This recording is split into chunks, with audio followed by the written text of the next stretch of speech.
10:03.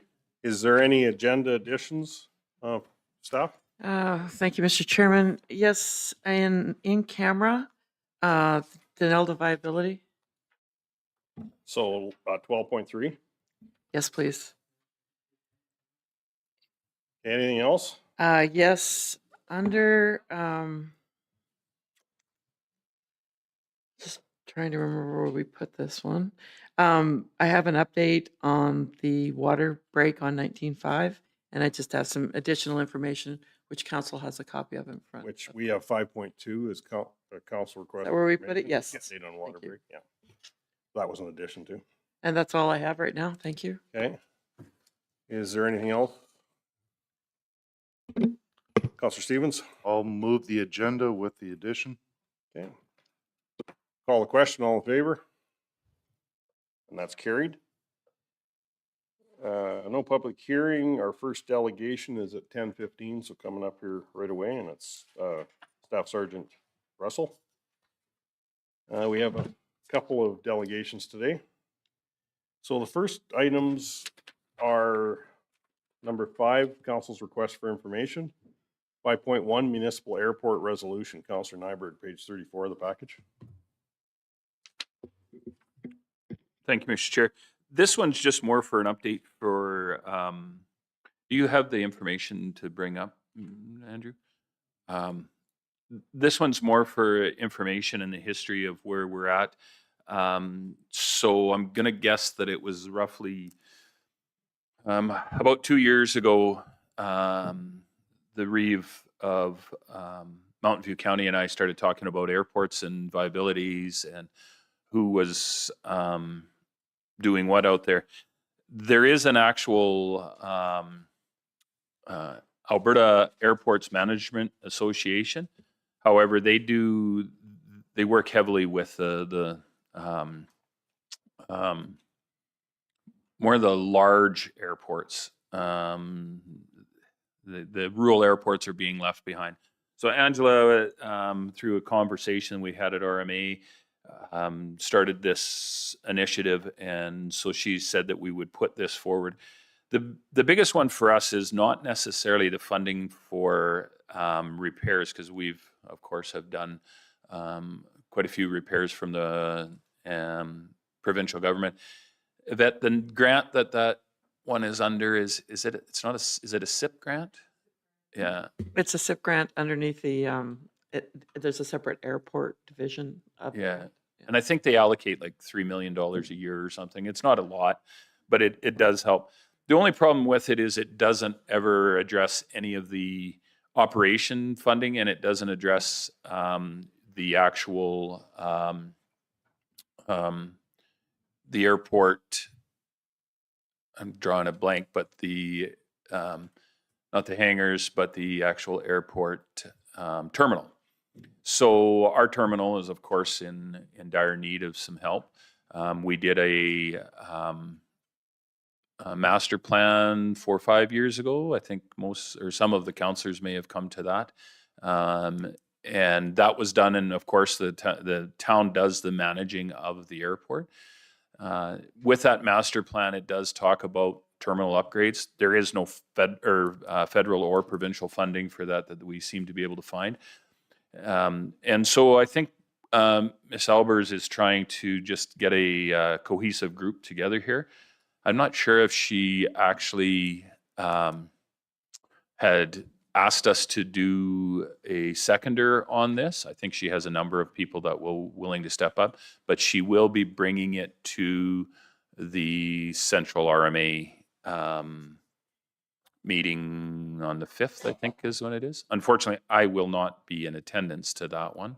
So if you do get the ask from them, I would hope that we would move that forward, and I would answer any questions that anybody has at this time for that too.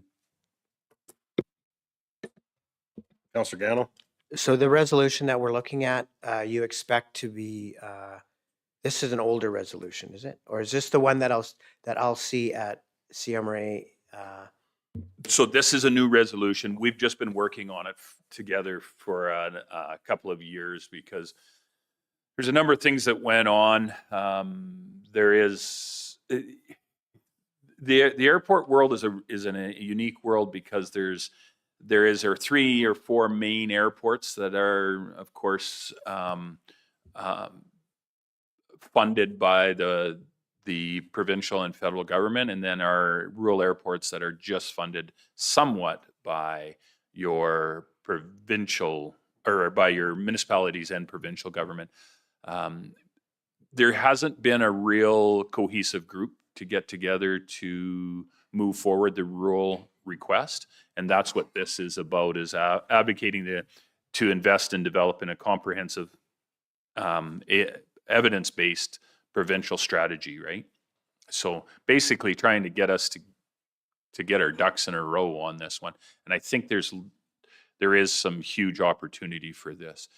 The key to this one, and I will let everybody know, is what we've kind of placed our request or ask to the provincial government in our conversations with them is about economic diversification and economic viability. I don't necessarily believe that it's been well sold to the powers that be how much economy goes through the small airports. There's some nefarious economies that go through them too, but we also need to make sure that the legitimate stuff goes through and is looked after. So, Any other questions? Mr. Chairman, Yes. Go just for ahead. clarification, are they bringing forward an emergent resolution to the CMRA? I don't think so. I talked to Angela and she said this will be at the CRMA. So is it? The resolution meetings haven't been had yet, though, Yvette, for spring. It's for March, eh? I thought we did have the resolution committee meetings and there were no resolutions coming forward. Yeah, Right. yeah, I have that- gotten confirmation from Red Deer County because I have been talking to their admin. They'll be bringing it from the floor From the we bring floor it from the floor. at the RMA. at CRM. I guess that was our district meeting was early January, wasn't it? Yeah. And then they had the resolution committee meeting after. That's why I'm a Yeah. little surprised because there were no resolutions at that time. Yeah, and there's been no resolution meeting because Greg hasn't called one, so. Yeah. So Michelle, you said Red Deer County said that they're bringing it? Red Deer County is the admin, so Oh. they've got confirmation from Mountain View County Fair enough. that they're planning on bringing it from the From floor. the floor, that's sometime, okay. Yeah. If it's gonna fly. Keep it'll in fly. mind that if they bring it from the floor at our district meeting, it will come in like a traditional resolution at RMA. RMA, as long as they get the 2/3. Okay, fair enough. Angela's been spearheading it, and it did fall off the radar a little bit because of the elections. So there was some issues around that. Counselor Gano? I appreciate, we haven't fully reviewed this. I will be attending that meeting. So is there any concerns with if we're asked to second it? No, that's what I'm asking is that I've been in direct contact. Richard Godfrey, who is a past MLA and I'm not exactly what his title, but he is part of Aviation Canada directors or something. He's been working with Angela. I'd put them together through a circle of friends kind of thing that I put them together. And so she was quite happily pleased with what I had given her for informations and contacts. So I haven't worked directly on this. This has been hers, but she's used me as a sounding board and a backboard for moving it forward. Okay. And unfortunately, I double booked, so I won't be there. So hoping that we would continue that support. Okay, can we get someone to accept for information if there's no further questions? Counselor Adam, call the question. All in favor? Our 10:15 delegation is here, so we will start with introductions first. We've got a new table here, Cam, so we'll run through somewhat of a new table. For sure. Yeah. Go ahead, Greg. Gregory Jackson, Director of Operations. Michelle Hoover, Legislative Assistant. Larry Clark. Alan Gano, Counselor. Wade Hunter, Counselor. Justin Stevens, good morning. Janet Adam. James Nyberg, Councillor for Erskine South Warden. Clint Syme, Manager of Protective Services. Andrew Bridget, Director of Municipal Services. Got our media.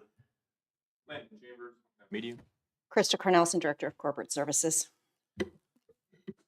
Very good. Good morning, everybody. Thank you for having me today. It's far long overdue. I meant to come before Christmas, but you know how that goes. Congratulations to all the Reven Council that were elected in again, and the new ones that we have with us today. This is great to see some new faces. And for those of you that don't know me, I've been in Stettler now as the detachment commander for about 2.5 years. I'm working on 22 years service in the RCMP. This is my second tour in Stettler. I was a corporal here from 2012 to 18. I moved from Stettler and I was a detachment commander in Provost for 5 years. And then when the opportunity came up to come back to Stettler, it was a no-brainer. So here we are. Yeah, I did mean to come before Christmas just to introduce and to put a face to the name. And I know that if there was problems, I'm confident I would have heard from His Worship or CAO or Assistant CAO or Clint, one of them. They all have me on speed dial, I think, if need be. So that's the relationship that I like to have. Just to put it out there to all of you, if there is an issue that comes up in your area that you want to deal with, I'd rather you bring it to me right away so that we can knock it on the head as quick as we can and not have, you know, rumors and all that kind of stuff floating around out there. A little bit of an update with the policing that's going on in Stettler and Bashaw. That will be more to do with Councillor Adam. Bashaw has been under a manpower crunch for quite some time. I've had to release my only corporal right now to go and be the acting commander in Bashaw. Corporal Glazier is there right now. He's doing a good job, and we work together, and we're getting assistance with manpower from the relief unit that's in K Division. So there's no issue with regards to providing policing services to the area. It's just a matter of seeing a lot of new faces coming and going, which isn't the way I like to see it, but it's temporary, and hopefully we'll have it back to some sort of normalcy here sooner than later. Fingers crossed. One of the things that I wanted to bring to you a long time ago, but we've been on board for over 6 months now, is our body-worn cameras. A great new tool that the RCMP now has completely across K Division. We're using them, and they're very effective. They're a little bit of a pain in the sense that it does take a little bit more time to go through the evidence that we collect, and vet it and that sort of thing. But the evidence that we do collect has been able to put to bed any public complaints that come along where somebody says, your member said this to me, and I just look at the video and say, well, no, they didn't. It's pretty easy. It's really good. Because 90% of the time, we are out there doing our job properly. However, the public perceives things differently, or they embellish or simply make things up. But with cameras, we can put that to rest right away. So it's been a good tool for sure. There's also an app that the members are able to send somebody a link, and you can upload photos through email or video that you have from your doorbell camera or something like that if you've got evidence. So it's really effective in that regard. Easier than trying to download it onto a thumb drive and then drop it off at a detachment or make a meet somewhere. It's a lot easier and technologically advanced for sure. The detachment is about to go through a big renovation. We've been talking about this for years, but it's actually probably going to happen. Come March, it looks like there's a company out of Red Deer, Chandos, that has been awarded the contract, and we've been in bi-weekly meetings with them and their planning department. Essentially, we're not getting any more space. For those of you that aren't aware, we're not getting any more space to the detachment. It's just paint, new flooring, upgrading inside, new windows and that sort of thing. So it's going to be more efficient. The HVAC system is going to get a complete overhaul and that sort of thing. But unfortunately, we don't get any more space, which is really what we do need. But it is what it is. It's a government-owned building, and it's the town that would have to step up and build us a new one if they wanted to go that route, which may happen one day. But in the meantime, we needed some lipstick on the pig, to put it bluntly. We expect that the renos are going to take up to a year. We're going to do it in phases, but unfortunately, it's going to put our cell block out of use for a considerable amount of time, where we're going to have to rely on Bashaw, Blackfalds, Red Deer in order to process our people, if you will, our clients. It's going to be a bit of a pain, but we can't change it, so we're going to take it head on. And I've talked to all the commanders in those areas, and they're all, you know, understanding and willing to help as much as they can. So we'll be fine. It's just a matter of getting through those hurdles and getting it done. Yeah, and the renovation, it's going to be in phases. So we'll have the front desk open, I think, for the entirety. We won't have any interruption with you know, people being able to come and report collisions or get a criminal record check. That stuff shouldn't be affected at all. Might have to go around a little bit of construction material, but essentially we'll stay open and maintain our office hours for the duration. I did send out some stats. I don't know if you folks had a chance to look at any of them. They are part of the package, Cam. Yeah. Okay. Did anybody have any questions about those? There's a lot of information in there, so I don't know if anything stood out to anybody that they were curious about. I actually have a question. When you talk about your cell block, and I'd looked at the one chart that showed assaults and days of the week when there are assaults, et cetera. Is your cell block very busy? I wouldn't say very busy, but it's busy. And not only do we look after our clients in Stettler, we quite often have prisoners brought from Coronation Concert area because they don't have the operational cells currently, and their options are limited as well as where they can go. So we do about 200 to 250 prisoners a year, give or take, depending on the year. This year we were a little bit lower than that. But we're going to have to become a little bit more creative in how we deal with the people that we come across. And obviously we won't be able to accommodate concert and coronation, you know, for the time being. So, but rest assured, we're still going to process them properly, and the ones that need to be incarcerated and taken before justice, that will still happen. That's not going to be interrupted. I had a question around transportation of those clients and how that will change. Like, will that take away from regular policing, or is there other arrangements? It sure will. Yeah, no, there's going to be a significant little bit of pressure put on us for sure to be able to transport the prisoner to Black Falls, to Bashaw, whichever way they have to go. We can put in requests through the sheriffs to transport our prisoners, depending on what side of the bail hearing we're on. But they're a hit and a miss, to be quite honest. They're there for us sometimes, but other days they're not. And the excuses are rampant. So, but we will definitely, if we need to backfill for a period of time, we'll bring in overtime to make sure that.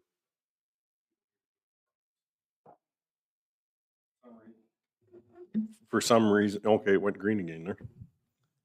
Sorry? Yeah, your mic had cut out, but then it. Oh, I think I must have put my book on it. Sorry. Okay. Okay. Apologies. I do have another question too. When it comes to like your blitzes that you do around Christmas, like for the impaired drivers, what I know it would be in your stats, but kind of a summary on it. Was it a good results this year compared to past years, or was it up or down, or? It was pretty flat, to be honest. Yeah, the traffic guys came out. So to give you an update on our traffic section that works out of Stettler is only one guy right now, and he's not actually working. He's off duty sick. He comes and goes for a couple of shifts a week, but just in the office in plain clothes. So the Black Falls members do come out and help us out with that and operations, and they do operations with your CPOs as well. But as for impaired driving, there hasn't been a lot, which is it's a good thing. So the members are out there checking, and they're administering breath tests and stuff, but they're not coming across as many as we used to. So that's a good thing. Okay, thank you. Councillor Stevens? Just looking at both your workload and file count chart there, whether it's mental health or well-being seems to be taking up a large portion of you and your detachment's time. Is there sufficient local resources? Because I get that you guys are involved in that, but it's not necessarily solely your wheelhouse. So is there sufficient resources locally? Yes. At the end of the day, so we have a unit that's called RPACT, and it's a Mountie and a psych nurse that work together. They're based out of Drumheller, but they're up in Stettler all the time because they serve our area.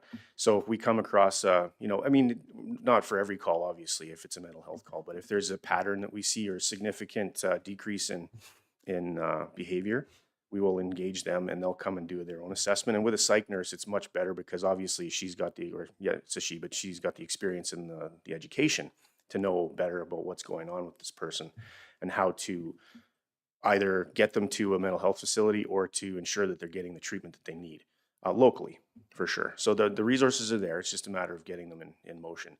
And the stats have definitely climbed over the last few years with mental health stuff. And I think that's a couple of reasons, but one of them for sure is that we as a society are more wise to the mental health side of things, whereas before it was like the elephant in the room. Nobody wanted to talk about it. Nobody wanted to bring it up. Nobody wanted to admit that they, were having those issues and that sort of thing. So because it's been communicated and more widely accepted, I think we're getting more calls about it, to be honest. And hence why we have the unit in place to help us out with it. So, but yeah, when we have well-being checks or mental health, it's definitely time consuming because if those people are, in a crisis of some sort and they do need to go to a mental health facility, we then have to transport them to Pinoka, usually is where we take them. And depending on how busy their intake is there, it can be a fairly quick trip there and back, but it can also be a 4 or 5 hour deal, depending on if they're able to accept that person right away or because they're still in our custody until we turn them over to the mental health professionals. So. Councillor Hubbard? So I have a couple of questions and one just maybe for your comment. There has been in the news media about the withdrawal of the RCMP by 2030 or 2050. I can't remember Our contract is up at 2032. So have you got any insight into what happens in 2033 January 1? No, not at all. I mean, obviously everybody knows what the Premier currently is pushing for. I know that our higher management will be fighting to keep the contract in place. I'm sure of that. But the actual intricate workings of everything, no, I don't. I still feel very strongly that it would be a big mistake for Alberta to do that, to try and trade over. The cost involved and the logistics alone are just astronomical, and I don't think that's being communicated to the public properly. But to give you specifics, sorry, I don't. No, and that's a fair answer. I appreciate that candid answer. The other one that I have is the number of officers that you do have stationed. You alluded to it at the beginning about, there's some officers that are in Bashaw. Now, and I don't know if you guys do the stats of per officer file, like how many files each officer has, how much they're working on, what they're doing. And I'm sure you probably have that somewhere, not in this report, of course. What constitutes us getting more officer positions, let alone more officers? Because right now we're not filled by any means by what we have. No, we're not. No. But what is the trigger that says, okay, Stettler has 8 positions or whatever it is now with the amount of staff and management? What gets us more people? It's the calls to service. So that's why I always say no call is too small. If somebody sees something in the community that they're not sure about, that they think that, well, I don't know, maybe we should call police on this, but I don't want to bother them, they're busy. Absolutely not. Call us all the time. Make sure we know about it. Because if we don't know about it, we can't deal with it. And it could be a very, very intricate small piece to a puzzle that, that you're not aware of. That suspicious vehicle out there might be the breaking point for something for us. Where, it's kind of suspicious, but not that suspicious. Why would you bother the police with it? Definitely bother us with it. And I'll reiterate too, just so I'm on the topic, that Facebook is not a complaint line. So if it's posted on Facebook or any other social media platform, it's not being monitored consistently and regularly by the RCMP, and certainly isn't considered a reporting tool at all. So reach that to your people that live in your areas so that we make sure that's clear. Call the police. It's fine. That's what we're here for. So just to follow up to that, now, I mean, in my past experience, I've had many friends in the RCMP for sure, played some hockey with many of them. In one of the communities that I was in, the officer was, I think, the 3rd or 4th drug bust in the province, but he was a traffic officer. Mhm. Happened to be on Highway 16, of course. Traffic stops are a very key part, I feel, of policing. Mhm. How are we doing with our patrols? And I'll be honest, this is anecdotal.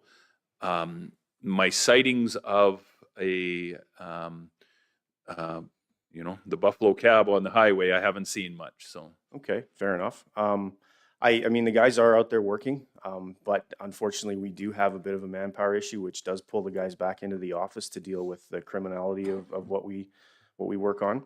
The stats might not even reflect that as much, depending on the file that they're working on. But mental health that was brought up is a big one. You know, to deal with somebody in that state, it does take a considerable amount of paperwork and reporting. So I'm not trying to make excuses by any means, but that can be communicated by me out to my members to make sure that we're out and about more. Visibility is always huge for sure, for sure. Have you heard of any other incidents that were, not wise to or anything like that yourself? just to the fact that I notice and this gets down to the mantra of the county. We have a officer pool of 3 individuals. We've taken on the highway patrol in some ways. Mhm. And I do feel, and not on you specifically, and not on this detachment, but from the provincial government, we see the downloading of that because the resources aren't there. Mhm. So it is something that I mean, kudos to our guys. We're seeing them out there, but I'm not seeing the RCMP. And there is a different presence when there's the 2 cruising around, whether they're through Erskine or our other hamlets, or whether they're out on the highway. That presence, I think it has a calming effect on the community, and I think it gives them some reassurance. And anecdotally, like I said, I do drive the highways a lot. Mhm. I just don't see a lot of, other than specific calls, right? There's an accident, or there's, Yeah. you do your check stops and stuff like that. That cruising up and down the highway, I don't see as much as I had. Other people in just general coffee room talk, same thing, right? So For sure. A little bit more to that. So I'm going to go back to the traffic section. So the Stettler traffic section, as I mentioned, is decimated currently, and it's under the umbrella of the Black Falls traffic unit, which branches out to Rocky Mountain House. And I think they have 10 members on paper, and right now they have 3 working, which isn't a great excuse, but it's an excuse. So a lot of the presence that you used to see out there is not simply working right now for various reasons. Now, one of the reasons is that there's been a lot of pressure put on the RCMP from the province, and they're going to institute. 102. They're putting a lot of pressure on their sheriffs to become more engaged. Now, that model is to get out there and do traffic in the province, but at the end of the day, we're not seeing them out here very often. I'm not sure. Can you equate to that? They're out here more than they have been, but they're still not out here a tremendous lot. I know the sheriffs in particular have shifted their schedules to the point now where they're making a point of trying to hit each different region in their zone at least once a rotation. Okay. So they are about once a week out here in Stettler, but it could be late at night, could be early in the morning. And it's not just here, it's also Castor, Coronation, further east. So they may just be passing through You bet. on their way east and then all the way back to Red Deer where their main base is. So yeah, Yeah, I and- think and- they are here tremendous. And a big presence that we all used to see a lot more of was the traffic section for sure, because that's their mandate. They're out on the highway, and that's what they're doing.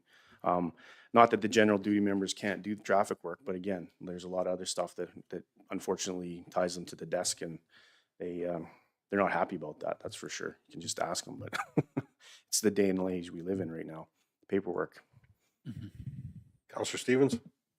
I know this is part of the shift in society where every industry and position seems to have an increased administrative burden.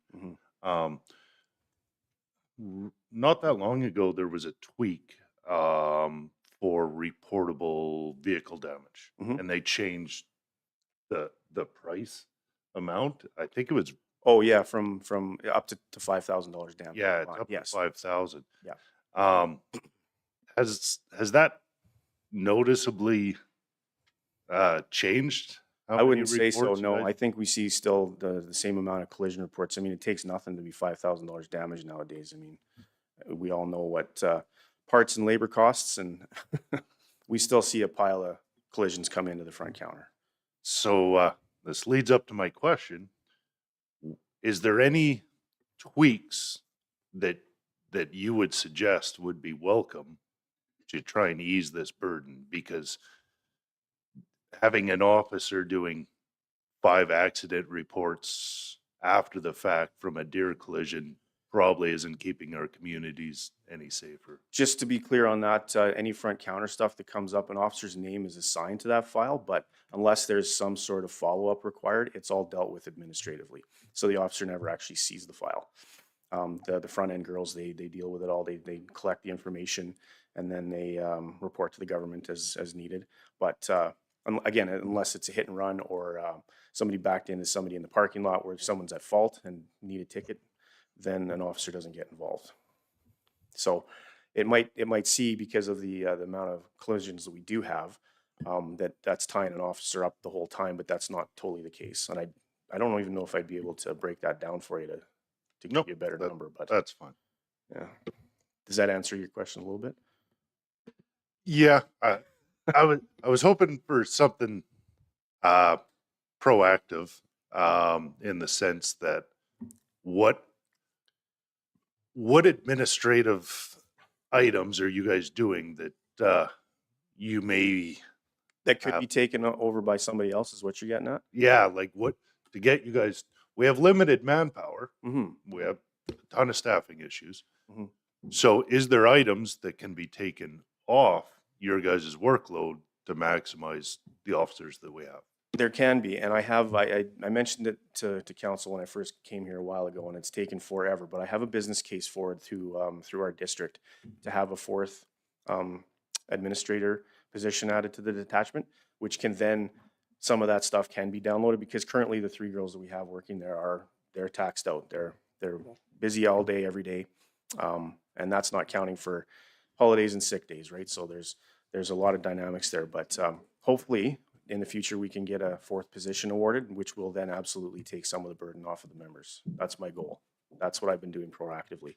However, with the government, it takes copious amounts of time to just get things pushed through. And then one of my Dankos changed, so it never was pushed through. And yeah, I don't even want to go there, but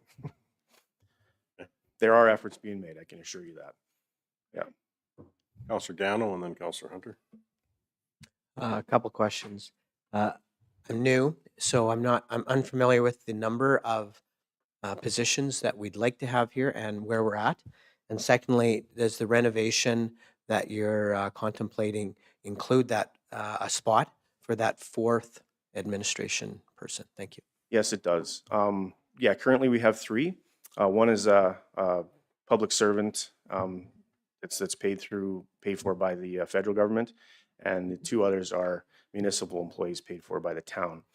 I don't know how the 4th one would work as far as funding would go, but I do know there was discussion before about perhaps the county and the town splitting the cost, depending on an arrangement that was made. I'm not sure, but the first thing is first we have to get that position awarded to us. So, and yes, there's going to be space for that person to work, because the office manager would then be in their own office, and then the 3 girls would work in the front bubble, is what we call it. And there is a space being allocated for that. So, A number of members that are currently here in vacancies and so on. on paper we have 12, 13 with a surplus to establishment position that we have, but it's vacant currently. So out of the 13, we're 5 short right now. That's because the one corporal has been seconded to Bashaw, the other corporal is off duty sick, and then the other 3 are hard vacancies. So we don't have anybody in those positions right now. We have 2 cadets that have been named to come to Stettler in the next couple of months from Depot. And then there's also 2 other members that have been named to come here, one from Hannah, one from Strathcona County. So there is some changeover happening, and bolstering numbers is the plan. So hopefully by summer we'll be looking a lot better.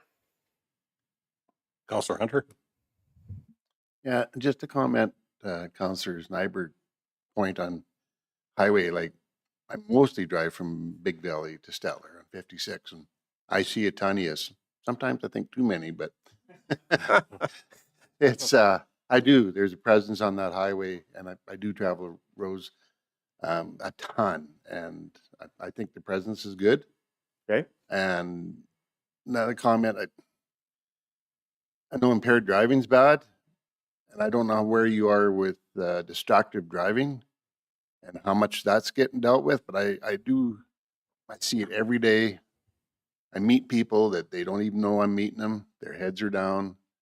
And I think so many accidents are caused by distracted driving, but I don't see any reports or much info on that. I could get you some more specific traffic stats, but the members are aware and they're wise to it, and absolutely there's tickets being delivered for sure. Can you speak to that, Clint, though? Distracted driving? Just last week, we did an op with the traffic guy out of Black Falls in the town and in the county, and I think we gave out 3 or 4 distracted driving tickets. Okay, thank you. But it's that Yeah. big of a problem that so many people out there are so complacent about it, and that's how they live their life, and it's terrible, and probably catch up with them one day. But we do what we can for sure. Okay, thank you. Mhm.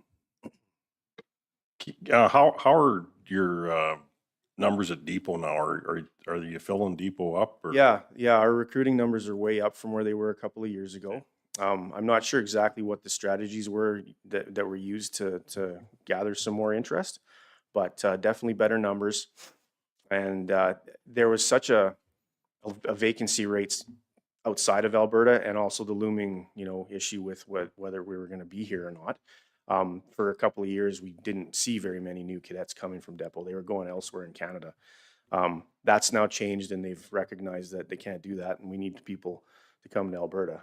Actually, and one of the troops coming through right now is an Alberta-only troop, so the 32 members that are in training right now are all coming to Alberta. We're getting one of them, so.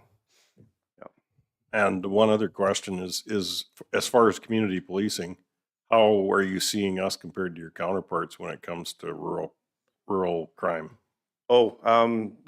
Very little on the rural side right now. Hopefully we can keep it that way. There was a little bit of a municipal thing in town here over the last couple of months with regards to theft from vehicles. That came, I'm quite positive, we haven't been able to arrest anybody on it, but quite positive it was from somebody outside of the community that was driving in, going for a walk down the street and checking door handles, and they were quite lucky and got lots of open vehicles. There was not one window that was broken or lock that was punched out. I did a little test because I was at the town council meeting last week, and there was about 20 vehicles parked out in front of the town office, and I had a member go and check all the handles before we started our council meeting, and there was, out of the 20, there was 5 unlocked. So it was an educational piece for them too. You haven't been walking across out here, have you? I didn't today, no. Okay. I'm sure there'd be keys in the vehicles too, right? So, but it's a simple solution, and I get it. It's not the same, comparing municipal needs to rural needs. But unfortunately, we're in a day and age now where, you got to look after your stuff, and if you do want to leave it open, don't leave expensive equipment in there or cash money, which people are losing, which boggles my mind. But I mean, yeah, it's a simple solution. We spend so much time on preparing for disasters and critical incidents and that sort of thing, whereas this is such a simple solution. But I digress. Okay. Councillor Gano? A question regarding working with the county. Any suggestions or improvements that we could make? It sounds like you've got a great relationship, but is there anything that we should be considering? I don't think so. I think, how are we doing with you guys getting on with AFRAX? Basically just waiting for your guys' encryption guys to reach out to us for that next step. We have everything set up on our end, so once K Division kind of works their way up to us, Right. we did the pre-onboarding stuff, so we're just waiting for our spot in line. Okay. Once that happens, that'll open up the line of communication for us so much better. Not that it's not decent now, but just the fact that they'd be able to hear what's going on and the calls that we're being dispatched to. There might be some additional support there, but yeah, I mean, we do have a good working relationship. I mean, I think that when you had 4, that might have been better, but that's obviously up for you folks to decide. But Yeah, they're out and about for sure. I meet them on the highway when I'm out there, and they make a presence known for sure. I've got one more question with the AFRAX radios and are you tied in, or this is a question I could be asking our staff, but with our fire departments and those pieces, is like for traffic issues and things like that, do we I have any? think they can hear us, but we can't communicate. Is that right? Are they fracs? So they're two different channel setups with the fire department. I know like we have like the common event talk group that we all can if we purposely like go to it. But I know like because you guys are encrypted, I don't believe our Right. fire services are. So we currently can switch to that talk group if we want to create that that communication. Okay. But no, they can't just monitor our calls. And No, but just if you were doing a traffic situation and you Yeah. had everybody on site, it's nice if everybody can hear the same. 100%. Yeah, 100%. Yeah. Yeah, definitely. Okay. Anybody else? Thank you very much for coming in for the update. And is there anything else you need to leave with us? No, I think again this was long overdue, so I apologize, but I'll try to be more frequent. And again, if there's anything that comes up, I know I'll hear from you. So, but I just want to reiterate that that's totally fine. I want to hear from you. So, lay it on me. My door is always open. And Councillor Nyberg? Just one thing, and I want to thank you for the invite. I think we got an invite to go up to, I saw the invite again to go up to the Yeah. emergency center up in Edmonton. Yes. So thank you for that. I appreciate the invite. I think a couple of us have already answered and are going. So Yeah, I believe Councillor Adam and Gano are on the list, and I think there's space for one more, but I'll leave that with your administrators here to deal with. Yeah, really looking forward to that. It's an amazing facility, and what's going on up there, you'll be not surprised, but you won't be disappointed. Let's put it that way. Definitely, yeah. Councillor Adam? I was just going to ask on a fun note, do you take anybody on ride-alongs? Depending on what the reason is for, we could certainly consider that. I haven't done one since I was 17 in criminology. well, I've had a few ride-alongs. Just saying. Years ago, I hope though. I think she was referring to prearranged ride-alongs. Yeah.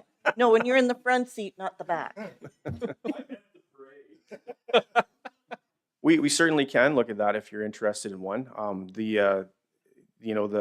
The rules have changed a lot probably since you were able to go. The risk isn't any different necessarily. It's just the liability is there. But sure. I'm sure you can get my email address from somebody and just email me and we'll see about setting that up for you. For sure. Thank you very much for taking time out of your busy schedule. So No, I don't mind at all. This is great. Thank you for having me. you betcha. Okay, have a good day, folks. Thanks.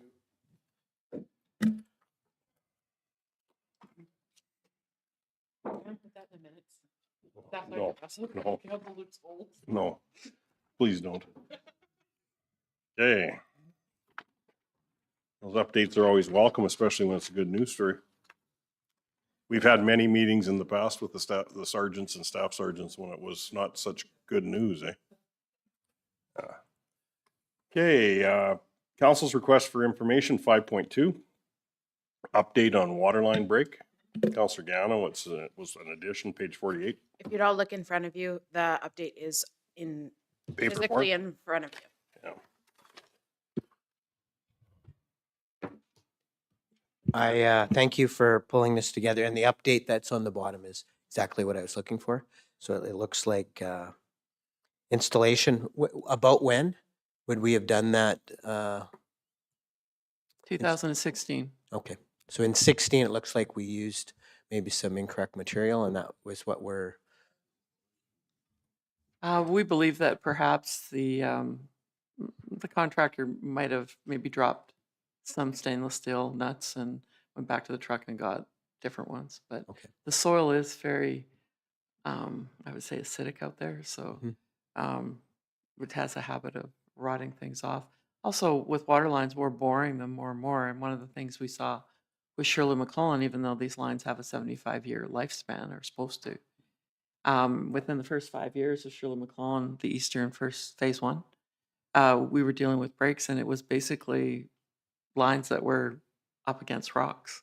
There's a lot of pressure on the line, and as they rock back and forth, there becomes a hole, and you have a leak. I just like to say that I think staff did a wonderful job on this break, and they were communicating with our residents immediately.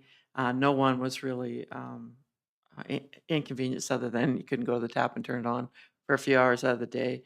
I thought Randy, Greg, and Dan, the whole utilities department, made an excellent call when they shut the water off during the night, because I think we probably would have had a swimming pool that we could have opened up in January for use. So I was really pleased. I kept council up to date over the entire weekend so that you knew exactly what was going on if you got any concerns. But if you're satisfied, then we can just wrap this up. I guess with water lines, it's very expensive to camber them. I don't even think if you cambered them, you could get the idea that you've got a busted gasket or bolts that are starting to fade. Sometimes the gasket doesn't fail till the day it fails. Yeah. Yeah. Water lines are kind of, when we notice that we've got a wet spot, we start looking. And when we notice that we have water laying in a ditch, especially in the winter months, or other times we move on it as quickly as we can. But that's usually how we find out we have a break. You're making Andrew twitch beside you there. Is he? Not switching. I just have some added comments. Yeah. Yes, Andrew. Thank you, Mr. Chair. So I was also going to point out that we do monthly reconciliations of the water we buy versus the water we sell. There is always going to be some water losses in that, but we review that for anomalous spikes in water losses, because that tells us, okay, we're seeing something. Or if we've got all of our pipeline, or all of our metering stations and our pumping stations have fairly comprehensive SCADA logging. So we will take it and we'll take a history look at, okay, what are our flows doing right now? And say, well, it's, maybe 10% more than we would expect from the baseline. And so we'll start isolating things and find out, okay, there's something there. And so our guys are actually quite diligent about detecting leaks as they occur. Greg? Thank you, Mr. Chairman. And I would just like to add as well for council's information that the failure was on one side of this valve. However, at that point in time when we have that failure, basically both gaskets and all studs and bolts, or studs and nuts, are replaced at that time with new. While we're there, we ensure that there's no sense in leaving anything aged. We put in new on both sides, lock it up, and ensure that it passes the pressure test. So just alleviating any further stressors or inconsistencies. Now with that being excavated and then filled back in, it does allow for better success over time going forward with that, maintaining them. Thank you. Councilor Nyberg? Just my question and clarification with Andrew. So if we had a large fire event, that we don't track that water, do we? That's not necessarily, is it? Maybe, I don't know. We don't do a incredibly granular tracking of it, but we will take a look back, especially with larger events, and say, I got a couple. here was our average usage for the 2 weeks surrounding that event daily, and then compare to what we did in the day of the event. And it does give us an approximate figure for what kind of water we're moving, because it is just, it's a nice stat to have, if nothing else, but it's not a stat that we need to, slow down the response and throw a water meter on, kind of thing. Although with that said, much of our shuttling operations, of course, being rural, much of our fire responses is the water is shuttled with our pumper tankers, or what we call our tenders. And it's most convenient to fill those at the truck fills. And it's still quickest to just punch in the firefighter pin and have it run, rather than opening up and connecting directly to the tank. We only really use that when the tank is, if there's something else wrong with the system. And so they'll do the overhead there, and then that's all metered directly. Councilor Hunter and then Councilor Stevens. On that, I know the gas co-op, we have every monthly, we get a report of gas leaks on every kind of line. I don't know if that, you guys keep a track of that? We basically just compare the water we buy versus the water we sell because we're Yeah, not producing but our own water. And not on a chart, like monthly, so we can see it, like, I can double check between utilities and accounts payable what we're putting together and see if it's in a form that's, you know, easy to present to council. so we like to get, you know, anywhere under 2%, I know with gas. So I don't know where your ratio would be. I think our auditors generally get a little I don't want a little uncomfortable above 5% is kind of the goal. I think we typically are sitting closer to the 3% range, but It's just nice, I know we get to see that every line, whatever, and if we got a problem, or, you know, we gotta, what we have to do to go to attack that line to look for leaks. right. But, so there's no way this leaker thing was just bad installation? Well, go ahead. My question was around the anode bag. 9 years later, I'm always question when we install these, there's no way of visually inspecting it after the fact. Once it's buried, you don't know how long it's lasting. So wondering if it looked like the majority was still left or if it was replaced at that time. Counselor Stevens, that I would have to reflect and talk to staff on. I wasn't myself down in the hole at that period of time when they would do that inspection and when they put everything back together again. I can talk to them and find out. That is a good question because a person put lots of those in and always wondered how long they did last. But I know in the oil field, it's after the fact. It's if a company's trying to develop a routine, they'll just send a hydrovac around with a crew and drop them in on risers where it's polyline where you can't have cathodic protection, and they develop a system where it's every 10 years they'll go around and check or whatever they think those bags will last. Councillor Nyberg?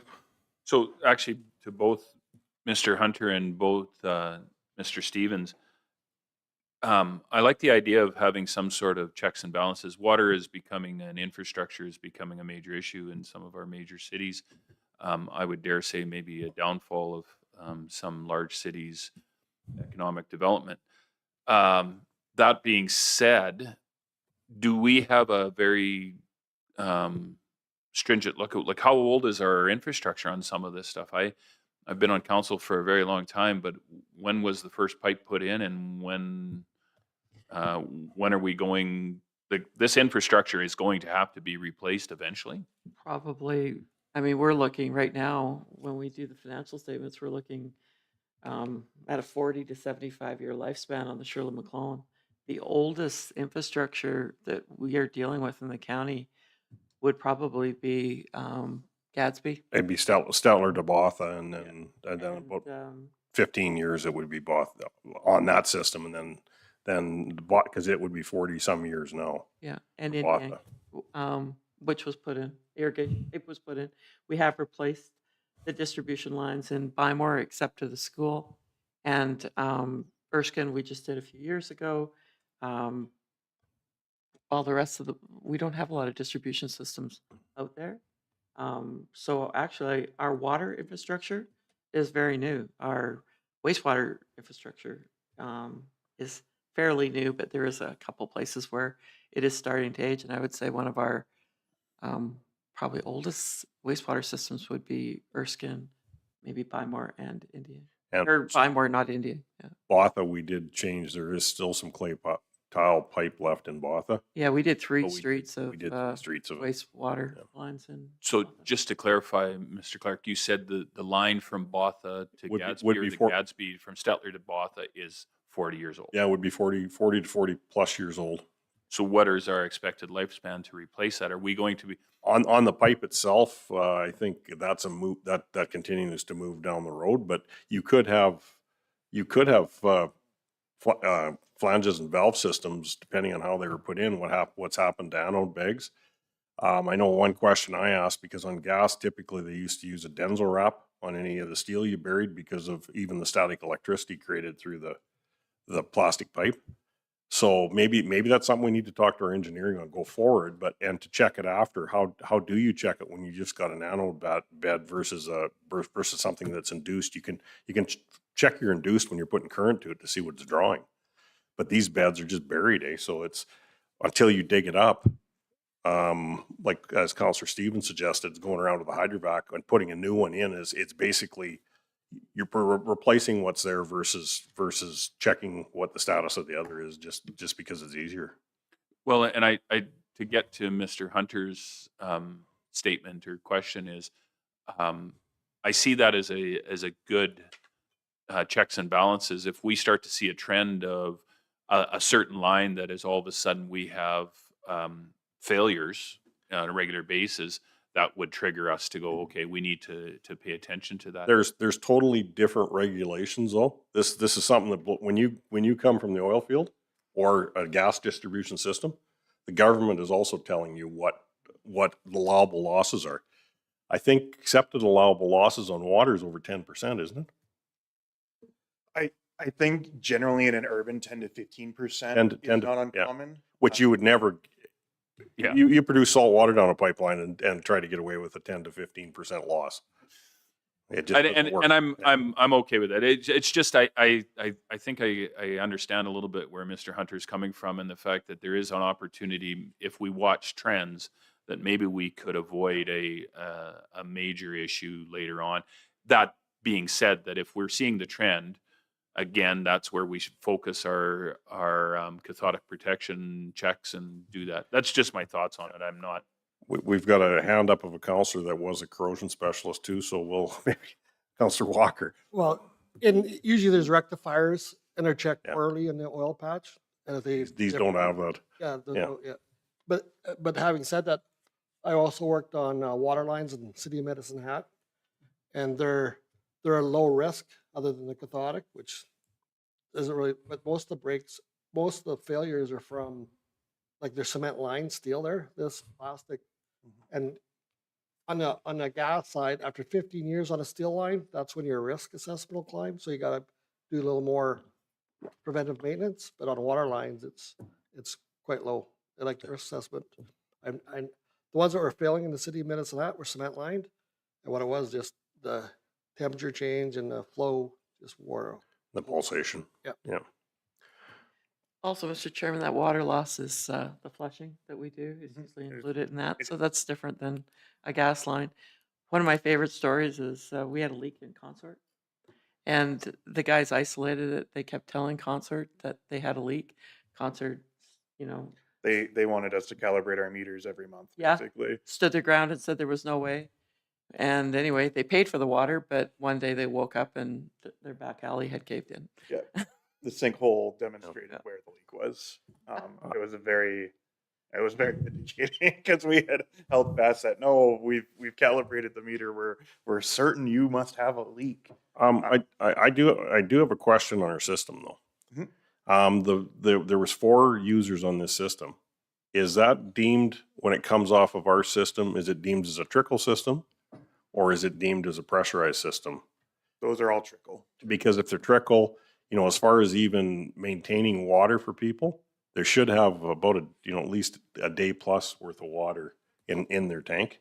And if you would have to ration it, like you'd be notified it was time to ration, but you would have water to flush toilets, etc. Because that's a problem a lot of people putting the water in, is they do not put that extra tankage in. And it's been for, it's been for how many years? Well, this has been 10 years now, and they're probably their first water outage. Yeah. So, but part of that is when you look at utilities, it would be like having to have a backup generator basically for your power, but and you use it only when you need to use it type of thing. So, Councillor Stevens? Little more information on percentage of water loss. Take it with a grain of salt, but numerous articles about Calgary's situation. They recommend if you are at or above 10%, that's kind of the red flag. You need to be doing more investigation. For context, Calgary's been 20 to 25% for years. So, Yeah. that line, that lossage ignores the feeder break. That's just their normal average. Their operating losses. Yeah. Counselor Hunter. Just because I'm a newbie, so I don't quite understand things. But I am confused on, we got county water lines and we got Shirley and McCollum. And I have no idea where they run or what they do. And now you're talking like trickle systems. I don't know how you can do a trickle system without a tank because you don't have pressure. Well, it's all depending on interpretation of what a trickle system Well, that's, is. I'm Yeah, trying to get. yeah. There, the Shirley McClellan line, which the county of Stettler manages, and I am chair of, it does run from our reservoir, and including the reservoir, out to, it's going to be to the Saskatchewan border.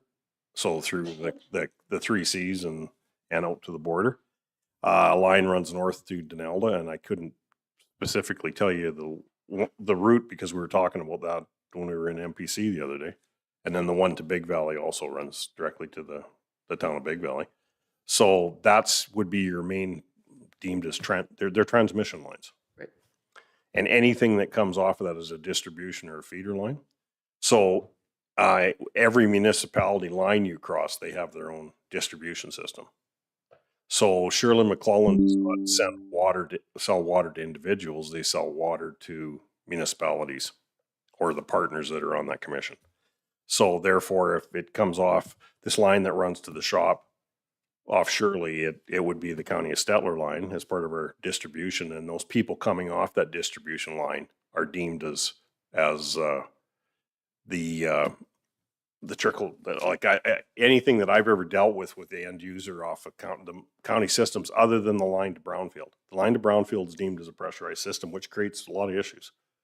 Especially at the brownfield truck fill. Yeah. But yeah, and it comes off the Coronation Reservoir, and that was a deal that they made with Coronation. This line, it was the one that we used to service the shop, and it enabled us to service some areas in the Anderson subdivision that couldn't get water. Is there a map of where Yep, these? he's water bringing lines it are? up right Yeah. now. Oh, The- I'd just like to have one just for reference if I get asked. Yeah. And where county lines, like where do they get their water? Off the Shirley Off McClellan the Shirley. system, or the what Gadsby was at one point still gets theirs now off the Shirley McClellan system, but it came off the town of Stettler through the town of Botha Reservoir, and then out to Gadsby when it was the Gadsby Water Co-op. Shirley and Cullen will never take over these county lines. I don't believe so. Okay, I'm just. Yeah, I don't think they'd want to either. No. We do have another exception out Clint's direction. We yeah. do steal some water off Henry the Kruger. Starland Henry Kruger system. Which You say we steal from there? we buy it from. Yeah, please don't say that. Yeah. We have a lot of meetings over that Pay one. through But the nose for that water down there. Henry Kruger is another commission, but we do buy our water from Starland, do we not? We do. Our deal is with Starland because it comes off down by, it ends up like I guess at Delia country up through there, and then there's a water fill station in special areas at Scapa, and then up into the Indiang Bymore areas. Yeah, it comes up to Craigmile and then goes straight north and then branches off to Indiang and Bymore. Yeah. So I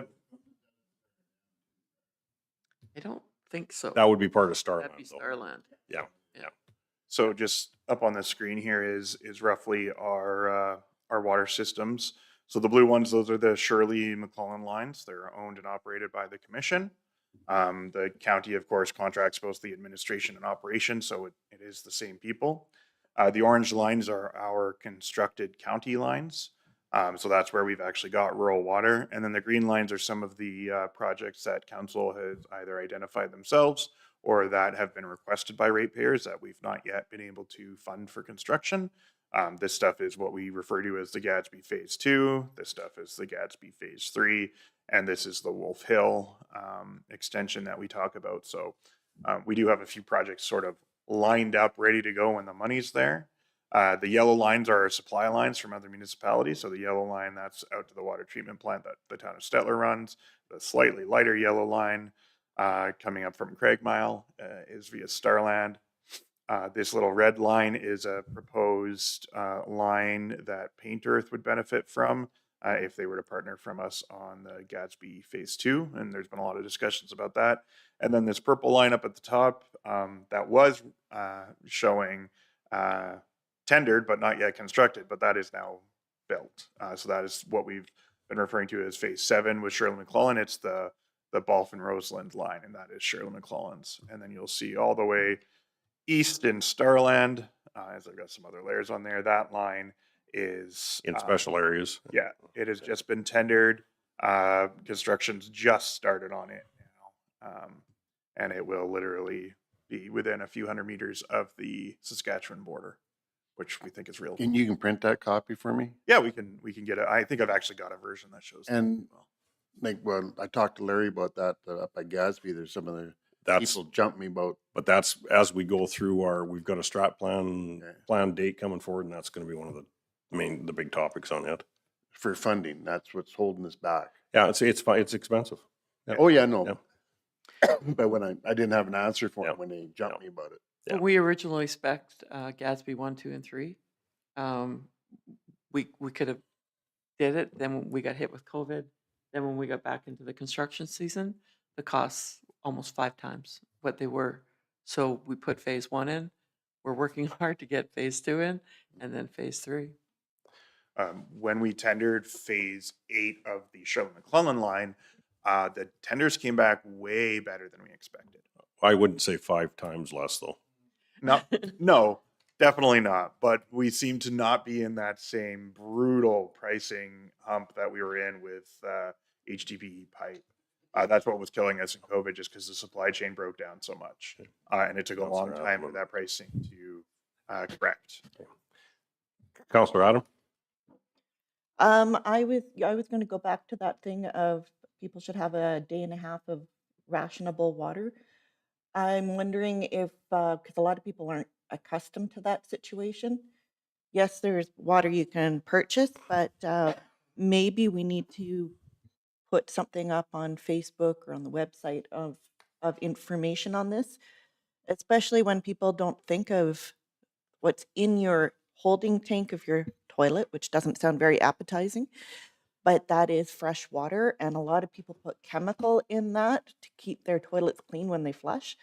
So different things to suggest for people, because we just recently had to get water turned off, and like you said, it's coming up. It still should have a long life, but you just never know. Yeah, and this should be a separate tank with a pump and everything that would maintain your should. pressure off these systems. But once we take our meter package there, I don't think it's an order. It's more of a suggestion. They're advised when they sign the agreement that they need to have a cistern in place to hold a supply of water. A lot of customers haven't done that because the pressure off the Shirley and off of our water lines is good, but as it gets built out, it's going to become an issue. But that's their personal choice. If they don't put a cistern in, we can't make them, nor can we refuse to service them. But yet, if there was shareholder concerns or complaints and we jump all over it because they didn't do what was recommended, the co-op we had to, because we did have what they called dole valves in place. And when we did our co-op, it was 2 gallons a minute. But So we don't have to put it as a chastising. They talk about needing a 48 or 72-hour emergency plan. So we can sort of put it as part of that as also an address and a friendly reminder for those that are on the water line that this is something that could be put in. as we have agriculture off of it, which we do, I have to have tanks at my place because if that water goes down, I'm going to have a tank on a truck real quick, finding out what truck fills open so that I can have adequate water to my farm. So that's it. I guess it's based on your requirements and what your priorities are. Well, on a farm, I can understand you need to have your holding tanks, but those that are in, say, a residential hamlet, whatever, they might not think about it. until they go to turn their shower on, there's no water. Exactly. If I may, Mr. Reeve, through to Councillor Adams, I agree. And we do have some situations that we've seen recently where there even has been property transferred where that system is in place. And the new property owner may not understand completely how the system operates or a description of our water system and the expectation of how it would move forward. So those are definitely information items that we can circulate in a, as you had alluded to, a positive more role in the fact that this is the system, this is how it operates, and it's a wise choice to have a reserve cistern in place to be able to assist with, any water, lack of water system that goes on. So. Councillor Nyberg? Just for my education, so the cistern, how big a system, how many gallons would you? It would totally depend on what your water usage was. In most homes, 100 to 150 gallons would get you so that you could flush your toilet. Okay, and I just wondered because I could see it being if I had 1,000-gallon tank, and then my luck would be that the water would go off when it's to kick in at 100 gallons. Yeah. That's when the water would go off, and I wouldn't be able to fill my tank. So, Well, it should be filling as you use it. yeah, but that's what I mean. You probably have a system that Yeah. sits that It triggers has starts filling a again. float system on it or an inlet My valve. luck would be it'd be at the bottom and they'd cut the water off. So. No, that would say you had too small of a cistern in place. Yeah. Councillor Stevens? Yeah, you would, the easiest way to set it up is a float system. So it shuts off your inlet source until as soon as you're down 10-15%, it opens up and tops up your cistern. But they're making them very user-friendly. You can get large tanks that are specifically designed to be about an inch narrower and shorter than a doorway. So they're loaf style tanks designed to be added to houses. Or they're flange tanks that you can take pieces in that just fit through a doorway and bolt them together. So you have a lot of options to add them, even if it's an older house after the fact, and get pretty decent capacity. Yeah. Okay. Any other questions? I want to thank folks for working on the weekend, took away from their families and so on. So thank you for those efforts, and thank you for the report. Okay. Mr. Chairman, I think we could probably use a motion to receive for information. Councillor Gano? I'll move that. Okay, call the question. All in favor? That's carried. New business, 6.1, request for decision, approval of the 2026 budget. Thank you, Mr. Chairman. Just wanted council to know that we have had the budget document on the website, and the last inquiry I made was a couple days ago, and we have had no responses, no input at all. And I'll turn this over to Krista. Okay, Krista, just before I have to apologize, were you in here when Staff Sergeant Russell was here? Yes, I honestly didn't see you to have you introduce I yourself. did introduce myself. Okay, I didn't see you sitting there, so. It's all good. Thank you. Yeah.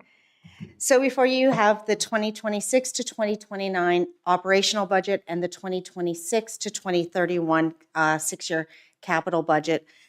This is the budget. There was just one small change that I had to do with a adding mistake that was in 2029 that I had identified, so nothing that needs to even be worried about.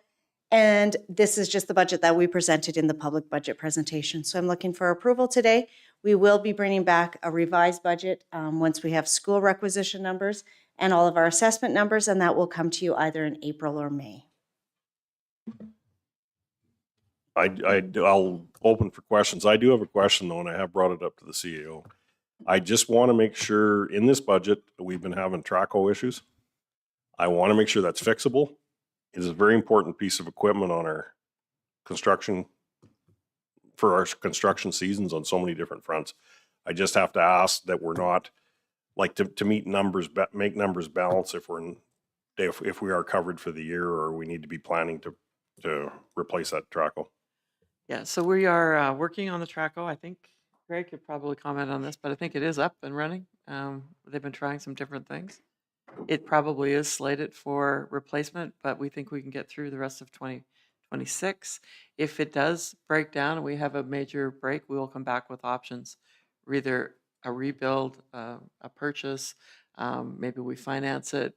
We do have one of our greater loans, or all our greater loans are done next year, early next year. So we have that capital freed up also. Counselor Nyberg, and then Mr. Chair, to the backhoe, if it's anything like our plow trucks, we probably should order it today. thank you for that comment. That Marty comment was well. And if there's no other questions, I would move. Counselor Gano has a question here. Oh, okay. Just similar vein around planning for the future and planning and development. And we talked as this group that we were a bit anxious about the number of maybe lack of employees there. That's been also kind of contemplated and we're comfortable. We have put in for an additional junior planner in the budget. We have interviews scheduled for next week. And we're moving forward on that. If it comes down that we yet again need another one, then we also believe that would be because of the downturn on the contracted services that we currently have, which are budgeted for, and we should be able to cover that off. Thank you. Counselor Nyberg. Yeah, just to Councillor Gano, in the budget process, if you would notice from 25 to 26, the contracted services were actually increased a little bit. That was my concern as well, for sure. And in the conversation that we had with them, that they had upped that contracted services so that it could actually fold both ways. So I think if you note that when you're looking through it, that would be a good note to make. So, thank you. Any other questions? Counselor Nyberg. Then I would make the motion that we approve the 2026 budget with 27 and 29 budget, including the planning purposes, 26 capital budget with the 27 to 31 budget included for planning purposes as per the MGA requirements. Okay. Call the question. All in favor? That is carried. Mr. Chair, once Thank you. again, if I could, I think it's very imperative that people understand how much work that our management and staff put into this on a regular basis. I hope the new councillors had quite an experience of understanding how the budgets work. It is not a situation that we do 1 month and put it into play. This is, I think as soon as we approve this budget, they're working on next year's budget almost. So a lot of work goes in, and so kudos to staff and management on this. Thank you. Counselor Stevens. My question is around timing. So for last year's budget, when do we start the auditing process? And I get that that's a broad term because we have to audit multiple different organizations' financials. Our audit process is going on right now. In November, we bring in our auditors to do the interim audit work. From there, our staff is already trying to juggle daily tasks and getting audit prep.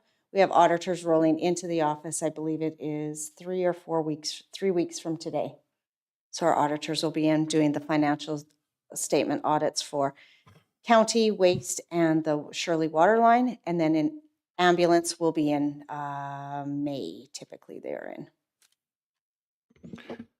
Okay, my follow-up question, when is our hard and fast deadline, if you will, to receive bills from last year?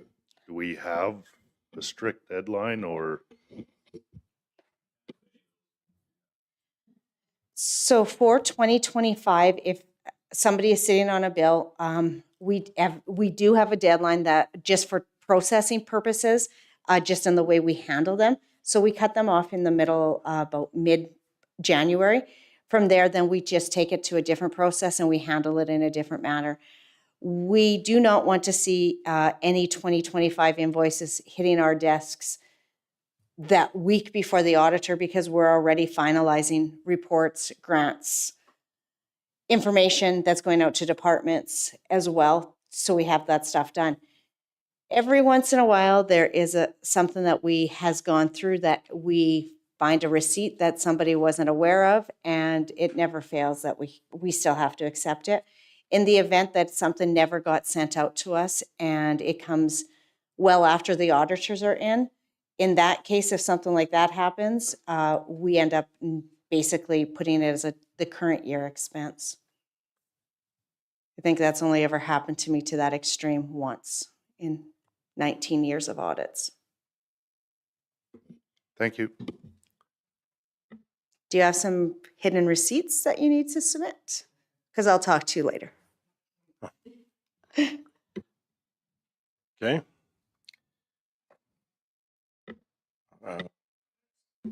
Our next new business is requests for decision, committee of the whole meeting date, page 74 of the package. But it's asked, We do, 1 o'clock? 6:2, we do have a delegation. It doesn't show up in our delegations, but it shows up here at 1 o'clock, so. So thank you, Mr. Chairman. We've come up with 3 dates that we think might work for our committee of the whole meeting. There's definitely some items that we need to address going forward in 2026 and going forward into the strategic plan. We've listed some of them.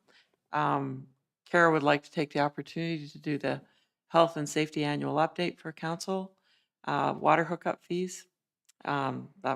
Is regarding our hamlets and Shirley McClellan Phase 7. The water connection fees in the Heartland Business Park. Sewer pump replacements. We have Buffalo Sands, Indiana, and Gadsby all with grinder pumps. And how do we handle the maintenance and replacement of those pumps? Dust control policies for our multi-lot subdivisions. And this is mostly to do with Anderson subdivision, the lake areas. And our residential lots. We have had a couple of requests where people want to come in and basically buy 5 or 6 lots. Of course, we're concerned about keeping them residential. Are they going to be sit for single family homes? Are they looking to do fourplexes, duplexes? We need direction from council on that. Did I miss anything, Andrew? That's everything we could think of ahead of time, but not all of those necessarily need to be addressed right away if that gets to be too much, or if there's other items that council has that they wanted to dive into. Typically, we'll use committee the whole. We'll typically go in camera under the local body confidences for your draft instruments, so draft policies, draft bylaws, those types of things. And it's a slightly less formal setting where you can kind of roll up the sleeves, get really into the details, and say, this is how we want this policy to work. This is how we want this program to work. Or, these are the cost considerations we need to consider for charging. So that's typically what councilors could consider to bring forward for that type of a meeting. There was a request on there too for dates, wasn't there? There's 3 different dates, so I think we'll have to. Friday, February 27th, Monday, March the 2nd, or Monday, March the 9th. The 27th and 2nd, I won't be here. In my calendar, it shows. I thought we looked at.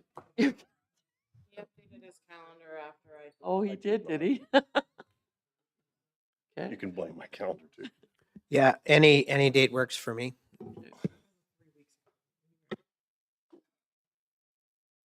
So it looks like we're looking at March the 9th. Or if there's alternate dates to that, but that's. Or if I'm not there, is one of the. Does that work for everybody? March the 9th? Somebody want to make a motion that we set it for March the 9th? I'll make a motion that we set our committee of the whole meeting for Monday, March 9th at 10 a.m. Thank you. Okay. Any concerns with that? Call the question, all in favor? And that's carried. So I think normal times, yeah, for sure. There's a lot of data to get through. It may just lead to us to saying we need to set up another one too. But those sessions are, as it was stated there, are open to the public, but are not televised. So sleeves can get rolled up and we can get, stuff laying out and maps and go through things to bring back to council. So.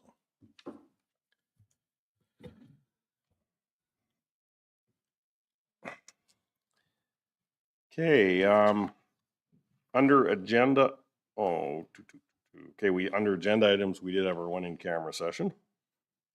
Do we need, for bylaws, can we go into that, or do we, there's no reason we can't? Yeah, with I'll that? just give Craig a heads up here that we're gonna move straight to that. Okay.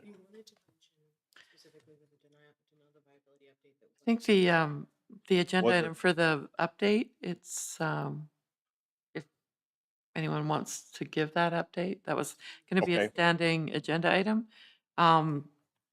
The other item is in camera. Okay, so we can go to that now, and then if you can get Craig to come, we could get through part of the bylaws by lunch if he's available. Okay, and 8 agenda items, 8.1 Village of Denelda Viability Update. Do you want to give that, Councillor Nyberg? Because I can, Mr. Chair. There's not really much to update everybody on. Had a good opening meeting. I was thinking that it would be more contentious than it was. The government of Alberta, the municipal affairs, did a pretty good job of asking the questions and getting it out there.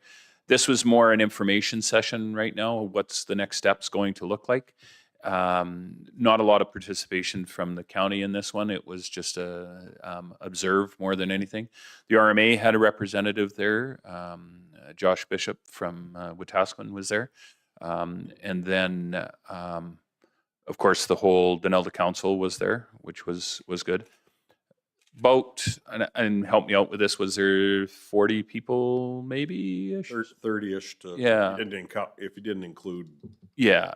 elected officials. Yeah, 40 with all of us all being there. So, yeah, the review process is a go forward. They made it very clear that this is for information gathering, and they're going to set that out. Municipal Affairs does not make a decision. They basically lay it out. Here's all the best information we have at this time. And then you, as the elected populace of Denelda, get to make that decision. So I think it was well run and well set up. So I'm not sure if Councillor Stevens and Reeve Clark were there, so I'm not sure if they have any other comments. Councillor Stevens? You did start to see 3 camps forming from the public. The largest camp that I could see was those that really didn't have any opinions formed, that didn't understand the process.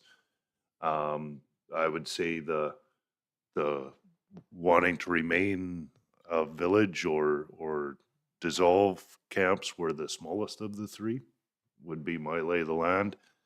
And I'd just like to point out that even when we were asked, we took a very neutral stance, that it was not our decision to make. The electorate would have their vote, and we would plan accordingly once they made their decision. But at this point, we're hands off. Wherever the chips fall, they fall.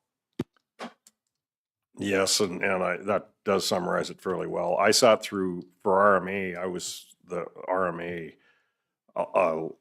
person on the committees for viability studies, but I couldn't sit on the Denelda one because we were the receiving municipality if it happened.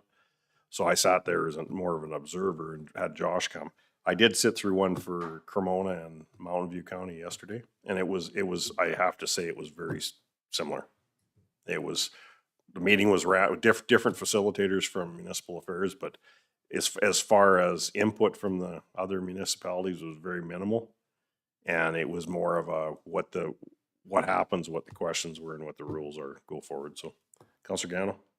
Just, was there any county ratepayers at these meetings at all? Well, I guess they were. If I could, they were, but they were business owners. And supporting, I think, their kids that lived in town, like the one fellow that Richie Anderson come up and talked to me, and Richie was there to see what was happening. Yeah. So there was a couple of folks that may have been in the county, but were business owners, but they were definitely directly affected by it somehow. So. Thank you.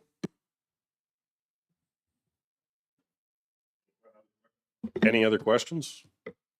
Can I get a receipt for information? Councilor Gano, call the question, all in favor, and that's carried.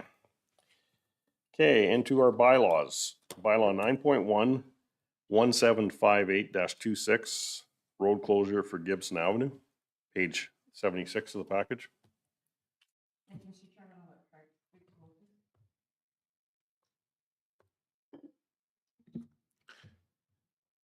Thank you, Reeve Clark. So this proposed bylaw is the start of a road closure process that can be fairly long, dealing with Gibson Avenue. In the package, you'll find a map of where Gibson's Avenue is located. It is a short section of undeveloped county road allowance that is located just off Highway 21 near the Content Bridge. And in the middle of that screen, Andrew will probably mark out the L shape that you can see. That white highlighted area is Gibson Avenue. And this bylaw, if passed, would basically close that, so it no longer be needed as a county road allowance, which allows us to then look at transferring or using it for the adjacent property owner for part of their recreational vehicle park approval and expansion, which I anticipate coming through before April of this year for approval. The Gibson Avenue was created to create access or provide access to the lands within that quarter section that's shown there. They're separated in two large lots. There's lot 2, which is the land that's to the west of Tail Creek. Tail Creek's a squiggly line going through that drawing on the right-hand side. And then the rest of the land on that side of Highway 21 is lot 1. So that's on the east side of Tail Creek. And the lot 2 is kind of a level, almost a flat plain area between the creek and the river. And lot 1 is very hummocky and hilly and quite an elevation shift as you go from west to the east. When the two lots are created, one of our obligations is to make sure that every lot has legal and physical access to a road. And that's why Gibson Avenue was created. It was to service lot 1 to be able to have a road built across the creek at some point, down and then do the tight turn and go on to Highway 21. There's no other physical or public road allowances by either the county or the provincial highway network that provides the access to lot 1. So if the road closure goes ahead, one of the conditions would be if that's lot 1 and lot 2 have to be consolidated in some way, shape, or form. And then collectively, they would gain access to Highway 21. So there's a couple things here that have to move together. The building Gibson Avenue to service lot 1 is, from a physical perspective, not really practical.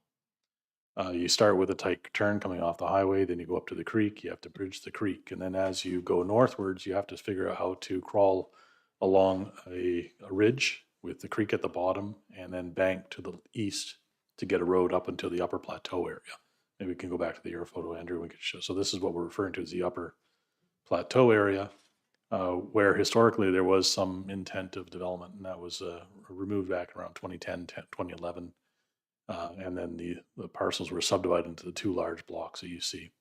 They are currently still under single ownership, and that's where the consolidation can be facilitated if Gibson Avenue is closed and transferred to that owner. So that's why we can deal with lot 1 and lot 2 and Gibson Avenue as a package to deal with that obligation to make sure that any parcel has legal and physical access to some sort of public road allowance.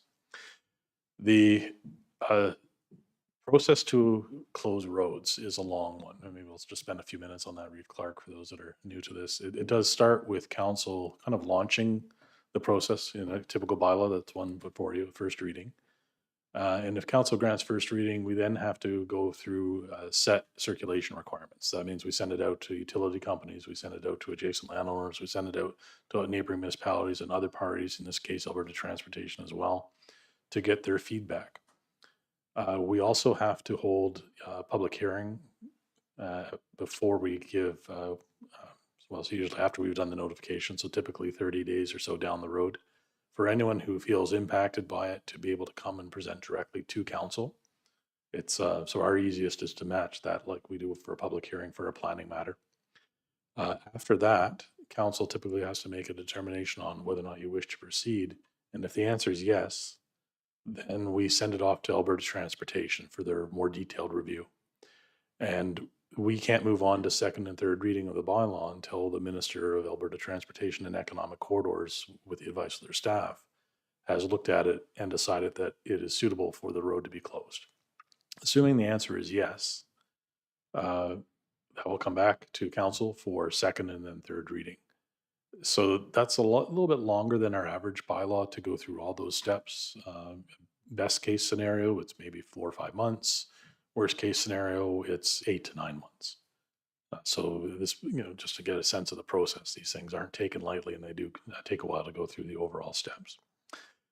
So administration supports the request to close the Gibson Avenue. That's been put forward by a group called Salty Cat. They're the owners and operators of the Lazy River RV resort that you can see in the air photo. That occupies most of Lot 2. They already have RVs without approval in between Gibson Avenue and Highway 21, and that's really goes to part of the issue that they're trying to resolve. So this property was the subject of some enforcement and a subsequent appeal of a stop order. And we're now working through the instructions from the regional SDAB on getting a development permit approval for the expansion of the RV site. Closure of Gibson Avenue helps us resolve one of the issues in terms of managing access directly onto Highway 21.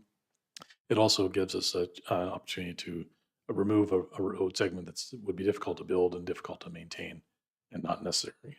So in this particular case, it's easy to facilitate at this point in time, since Salty Cat is the owner of Lot 1, Lot 2, and it is the only party that actually could benefit or obtain a realistic benefit from the closure of Gibson Avenue.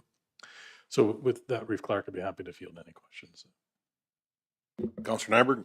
So I have a couple of questions. Are we attaching any value to this road? Is this a road allowance, or is it just a road? Okay, this is a road allowance. It doesn't have any physical. It has physical. It has they're private. They're not. It's not our road.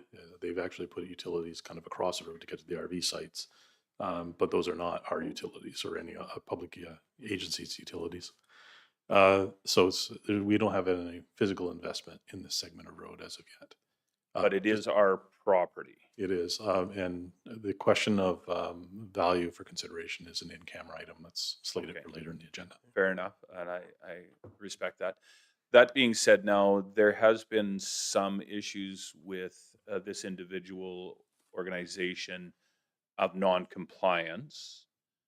And I'm not saying that we don't go ahead with this, but is this something that we should be using as a tool or as a carrot and stick? This is the carrot, we'll do this, but you guys need to start pulling yourself into compliance. So are you saying that this is the first step and they are in good standing with us in compliance, or where are we at?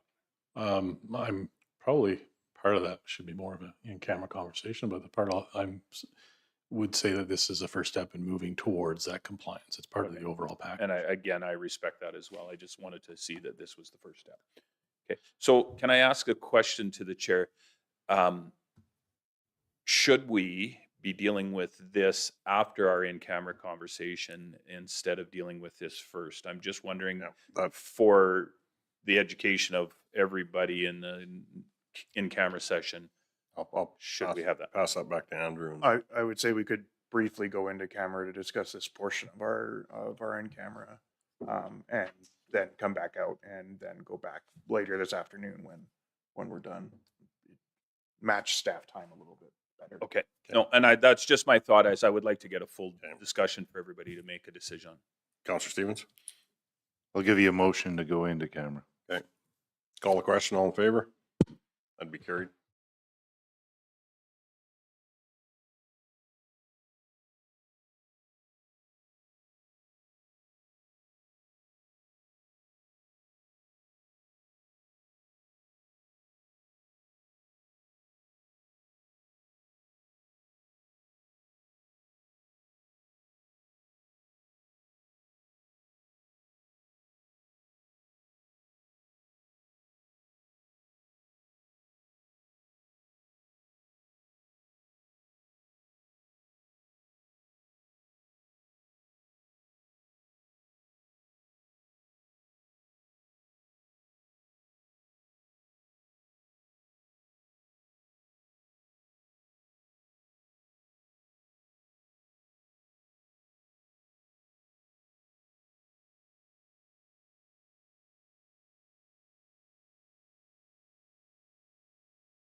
Was there any opposed? Okay. No, it was carried then. Counselor Nyberg, or Counselor Stevens. Oh, that's a first. I think that's a first. That's the first for this year. I do apologize greatly. This is your ward. That's why. I am very sorry for that. That was as chair of MPC. For a second, he thought I was level-headed. Yeah. I'll move first reading of bylaw 1758-26 and set a public hearing for 1 PM, March 10th council meeting. Any questions, concerns? Call the question. All in favor? And that's carried. Mr. Chair, we need a motion to accept the terms and conditions for, was it the sale of the property? The sale of said property with the Salty Cat. Okay. So that's your motion? Yeah. Okay, call the question. All in favor? And that's carried. 5.2 update on, oh, pardon me, 9.2 bylaw 1759-26 repeal of River Creek area structure plan. Thank you, Reeve Clark. This application is, again, at the request of Salty Cat. They are the owner of all the lands that are regulated and governed by this particular area structure plan. It was created at a time when the previous owner was thinking about expanding the RV camp and creating what's called a bare land condo. So they're going to go through a subdivision process. And there was also some cleanup of previous plans on top of the upper plateau or upper land to the east of the same quarter section. The current plan as it is does not fit the plans and the aspirations of the landowner, and they have formally requested that we repeal it. No other land property owners' lands are impacted by the decision. Administration supports a request for the repeal. To effect that, council would first have to give first reading of the bylaws to repeal the plan, and we still have to advertise and give any other opportunity for people to weigh in on the decision, and then attend a public hearing before we can consider second and third reading. So the second part of the recommendation is that council schedule a public hearing for March 10th, 2026 at 1 p.m. Thank you, Craig. Any questions, Councillor Nyberg? Mr. Chair, I will make the motion to give first reading to bylaw 1759-26. And that council schedule public hearing Yes. for March 10th, 2026 at 1 p.m. Okay. Any questions, concerns? Call the question. All in favor? And we will recess for lunch and be back here for 1 o'clock.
And you can take after the other counselors at a later time.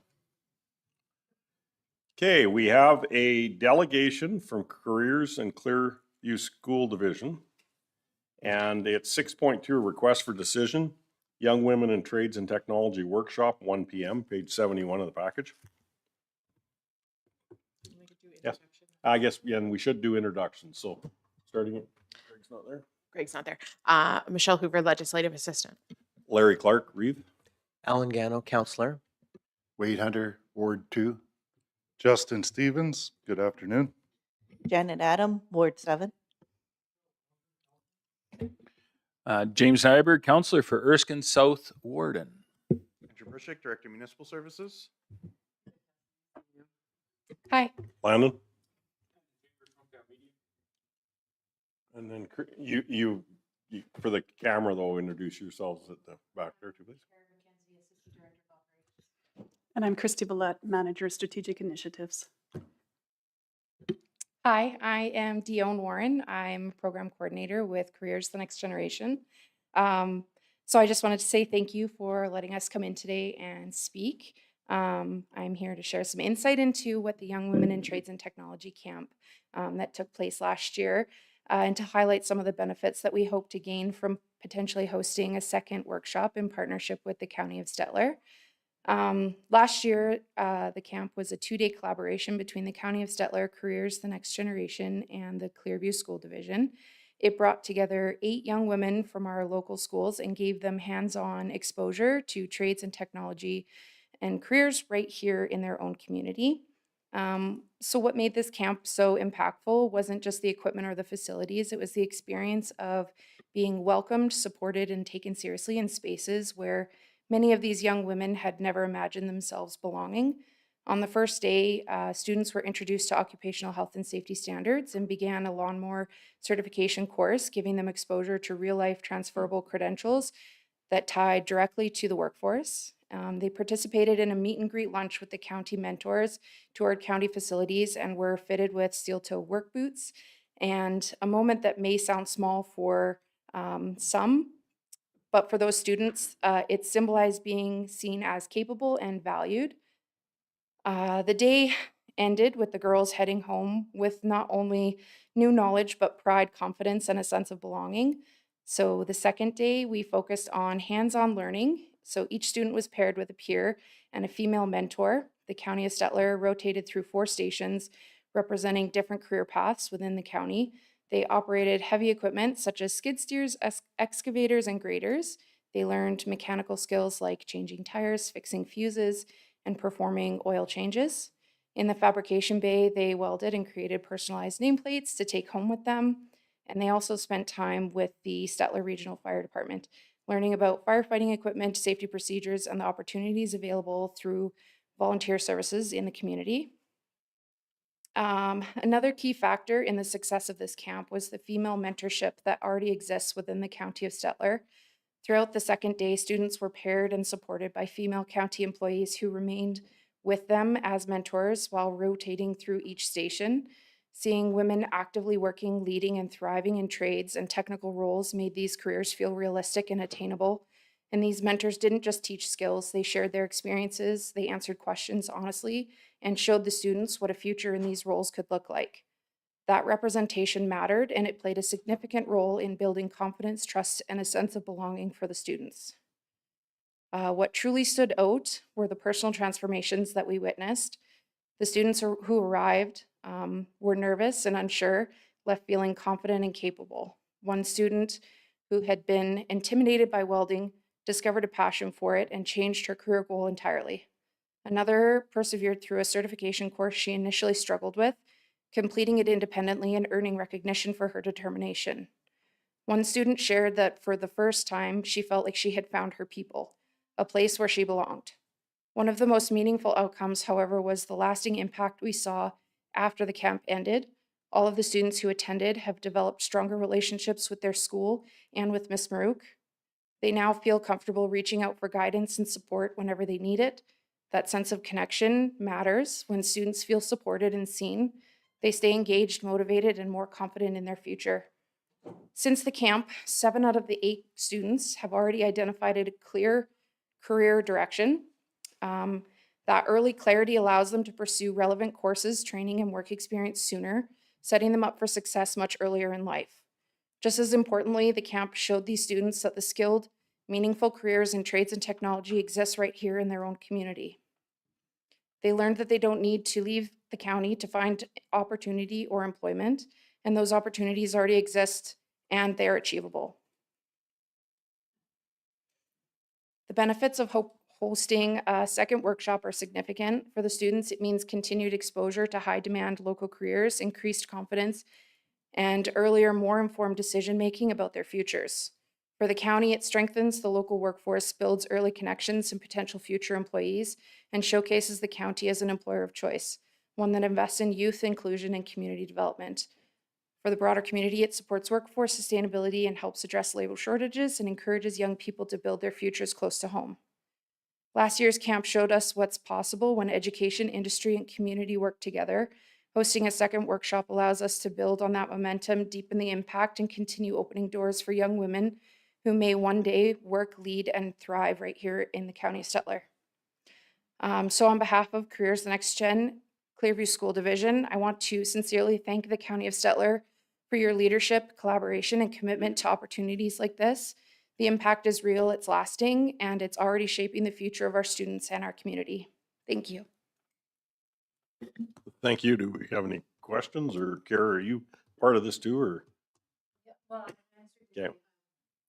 Okay, is there any questions? I just wanted to comment, well done, from someone who's done a lot of non-traditional roles. This is fantastic. I'm glad they are doing this. It does show that people are capable regardless of gender. I mean, the traditional male roles the girls are doing, and that's fantastic. I have a question too. From as far as the high school side, the ones that were coming like through the welding and through the mechanic piece, did any of them take any of those courses through high school also? Like I know they're through we used to call it industrial arts, but trades, I don't know what they call it at the school now, but there's welding and there's carpentry and there's the automotive shop. Did any of them work through that too, also with high school? So one student specifically wasn't in any trades focused training in high school, and since doing the camp has completed her 10 and 20 mechanics class. Okay, thank you. Councilor Adam? I was just going to ask, I know that they have, I think, is it just the RAP program for mechanics? Or do they also have it in like welding and such? I'm just wondering how much of that is integrated with, say, the county? The For- RAP program? Further than just a couple of day camp. I'm just wondering if the county's involved in any of that. Can somebody from our table answer that? Because I know Foremost or Gyro and places like that used to have it, but I'm Yeah, not that- sure where the RAP program is in Stettler now. Do you know? Well, Greg can probably talk to it better than I can, but I don't think we're doing anything with the RAP, but we do take work experience kids. And most of them that we have taken through the high school program are still with us. That's answered it. Yeah, absolutely, Mr. Reeve. That pretty much sums it up. We haven't been active in the RAP program, but as CAO Cassidy mentioned, we have worked with students, had them as summer students or seasonal staff, and then they've moved into apprenticeships and working in the county. Councilor Stevens? A lot of the RAP programs are set up, especially in rural areas, where they put some of the onus on the student. There is some school supports in that. The RAP program is available for a ton of different trades. The bottleneck seems to be finding a position or a place for them in businesses, but it is an option for multiple different trades in town. Any other questions? Okay, well, thank you very much for your presentation. Thank you. Yeah. Okay. 6.2, request for decision, Young Women's and Trades and Technology Workshop, 1 p.m. Thank you, Council. So just to follow up on the presentation from Dion is the county operators and staff that were involved in the Young Women in Trades and Technology workshop in last year had nothing but good things to say. It was an incredibly validating experience to be able to showcase the skills and professionalism that is demonstrated within the county on a day-to-day basis. And we do hope to participate again in a workshop of this nature. We have plans to take it bigger and better if we are allowed to do so. So just a few things that Dion wasn't able to comment on. We did put together some costing for the workshop. We were able to provide lunch, which is a meet and greet and ice breaking environment for the students. On day one, we had a meet and greet, and everybody was pretty quiet and reserved and stayed to their own table and who they were comfortable with. And on the second day, we saw significant mingling amongst all of the mentors and the other individuals that we had brought in for them that day. So there was lots of people who had thought about questions, and then they were able to approach the individual ahead of time with questions on how they were able to enter into that career, what led us there, was this your plan all along? So we were able to answer a lot of those questions. And then as the girls were leaving that day, I fielded several questions about would the county be interested in taking on apprenticeships, particularly in the parts room, the mechanics bay, and the welding bay. The heavy equipment was a big hit. So it did seem like we steered a few people at least away from the heavy equipment and into the mechanics bay. Was the comments that we saw that day. So the overall financial cost of the workshop was just under $2,500. And that would have included our refreshments, our personal protective equipment, and any of the swag county labeled items that we were able to share with the students. And then we had significant in-kind costing as well, which came in at around $9,000. And that would include the equipment costs, had they been assigned to a different task that day, and then the staff time as well. So 4 individuals on day 1 for 7 hours, and then 15 individuals over 7 hours on day 2. So the decision before you is support for a second workshop to be held in the spring of this year. I do have a question, Kara, because we were doing the agenda setting or after one of our last meetings was on the PPE. We'd understood that one of the vendors in Stettler had given a very good price on safety-toed, safety-approved boots. But then also a statement was made that a lot of our PPE was donated. Did we purchase all of it, or was it donated? And if it was donated, we should really put a kudos out to the companies that did do that within our area to thank them for their participation. For this workshop, the PPE was provided by the county. Certainly, the So- hope is that we would be able to partner with some local businesses to do that for this year. Okay, so that was vests, coveralls, etc. Yeah, so we did, we loaned the students coveralls that were then rotated into our regular stash. They've pretty well been destroyed. Otherwise, I was going to bring them in and show you. But they were brand new coveralls. They were bright orange, which really served to keep those students identified throughout the workshop. There was no chance that they would be missing in action during the day. They couldn't wander off. But those costs weren't assigned because they were part of just our regular rotation. Okay. So the PPE that we did provide through partnership with Careers was the steel toe boots. We did get a really fantastic deal on that through a local vendor. Safety glasses, hearing protection, gloves, and then again, the coveralls were on loan. Okay, thank you. Christy had her hand up also, so. Just going to speak to the local vendor that discounted the PPE. Kara, can you perhaps? So the local vendor was Tom Boots on Main Street. They were fantastic. They welcomed us. We came in on force. So we had the 8 students, and each of the students was accompanied by at least 1 adult to help make that those purchases smooth. The boots ended up costing $70 per individual, and I think the total cost of that came over just $600 or something like that. Any other questions? Well, thank you then. So, Councilor Nyberg? Yeah, it was, there wasn't. Okay, well, I'll make the motion that we go ahead with this. Okay. Any questions, concerns, Counselor Stevens? Can we track how many from what grade participate? No.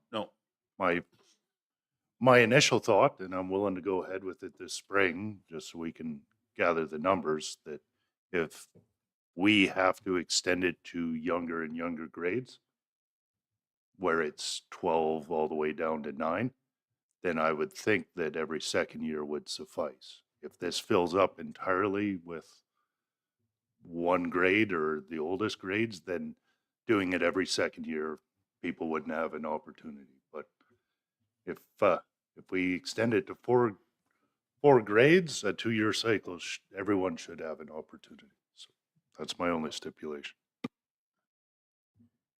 You want that part of the motion or just as a note to staff? Just a note to staff. Yeah. And I do totally agree with that also, that we need to look at it every year just to make sure it's how it's filled. Maybe Dion can answer that better. Do you find that it is a high demand request at all? I would say yes. Impact from the camp last year and just having some of the information and pictures and things up around the school has created quite a bit of conversation around the camp. I think waiting to see what registrations look like this year would be a good indicator of what that looks like, being that it's only our second.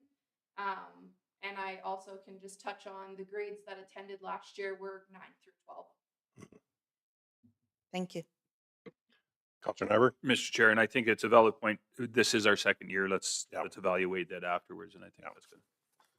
Okay, so we got a motion on the table. If there's no other questions, I'll call the question. All in favor? And that is carried. So Thank you. good training this year too. Thank you.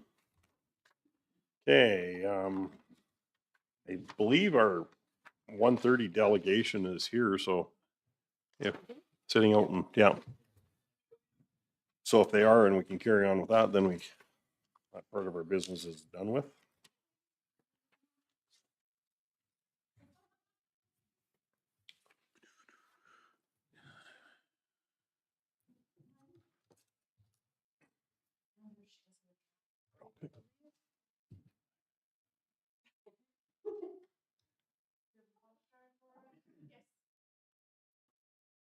And while Andrew's doing that, we'll go around and do introductions.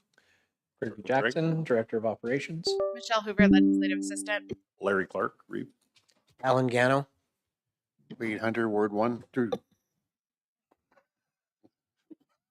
You can't decide. Depends on the. Justin Stevens, good afternoon. Your buddy, Janet Adam. Clint Walker, Counselor. Counselor James Nyberg for Erskine South Warden. Andrew Brishik, Director of Municipal Services. Landon. Landon Chambers, Hometown Media. Christy Vallette, Manager, Strategic Initiatives. If you do your introductions and then. Yeah. You go ahead first because I have to talk. Karen Wallen, Manager of Stettler Town and Country Museum. I'll just move this. My name is Lilas McKnight, First Vice President of the Stettler Museum. So I'm just going to read you what I wrote out here. So on behalf of our board and staff and volunteers, I would like to extend our sincere gratitude for your continued support over the years. Without your generosity through funding, time, and materials, our museum would not have achieved recognition as one of the top 5 pioneer museums in Alberta. As with many nonprofit organizations, our annual expenses continue to outpace our contributions. In response, we have been working diligently to extend our fundraising efforts and explore new ways to generate substantial revenue. Our 2 major annual events, Light the Night and Museum, continue to provide vital support to museum operations. To ensure their impact, we have introduced new attractions such as the Elevator to the North Pole, the Grinch, and most recently, Martha May and Cindy Lou Who, all of which have been met with great success. Together, these events now generate over $20,000 annually, a significant contribution, yet still only a fraction of what is required to maintain a facility of our size and scope. We are actively pursuing grant opportunities and are pleased to have been awarded the Community Facility Enhancement Grant to upgrade the pole barn. In addition, through our own fundraising efforts, we've raised $32,532.44, demonstrating our strong commitment to self-sufficiency. With more than 20 buildings on site, 11 of them being historical, the cost of upkeep are substantial. Some structures, such as the Nevis Grocery, the Content School, our oldest building, require urgent structural repairs to ensure safety. Building and equipment maintenance, ground care, and necessary technology upgrades all contribute to ongoing financial pressures. Our goal remains to ensure the museum continues to be a safe, educational, and engaging space where future generations can explore and learn from the pioneer spirit that shaped our community. As a volunteer-run organization, expanding our fundraising capacity is challenging with limited resources.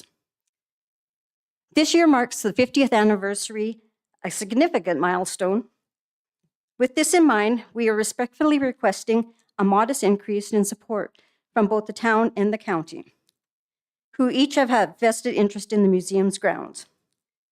This additional funding will help us celebrate this milestone year and continue our mission to preserving and sharing the rich history of farm and town life in our region. Thank you once again for your past and ongoing support.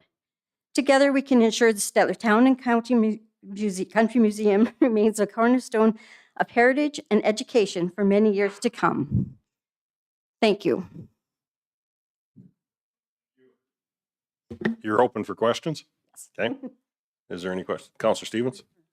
Are you planning on any events in commemoration of the 50-year anniversary? At present, we are just starting our planning for, previously our board didn't want to highlight our 50th year because they thought it wasn't important, but I think the newer members are wanting it to be highlighted. Councillor Gano? Thanks for the presentation.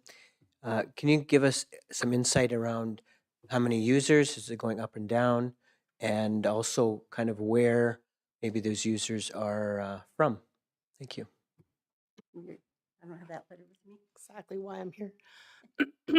So when I started 20 years ago, the admission visitors to the museum were only 340 people. Last year was 3,880. And that's not including July 1st, the Christmas, the museum, nothing. That is just strictly visitors to the museum and the golf course. The second part was, do you have a sense of where folks are coming from? We're getting them worldwide. We're getting a lot of people international, a few from the States, but main part is Canadian-wide. Not many from local, our community, unless they have visitors from out of town. Thank you. Okay, like one of the things I was to this year was when the Model T Club did come to the museum, a very fitting location for all the cars to be sitting for the show and the demonstrations also. So it did fit very well. One high note to that, during that event, a group called Backroads Alberta was there doing a video. You get a chance to look on YouTube. Great highlight to the museum and the town of Stettler on there. I'm thinking as it goes around, it should pull people into the museum more too because of that event. Okay. Is there any other questions or? Okay. Here, Councillor Stevens? You said you were hoping for a modest increase this year. Can you tell us what that increase is? It's a whopping $2,000. At over the years, we've always tried to keep the county and town together. The county's been sitting at 32,000 for 4 or 5 years. The town, sorry, I need the paper, is up to 36,000 last year, and they're asked for 37 this year. We're just asking an extra 2,000 from the county, 34, to kind of start bringing it back up in par.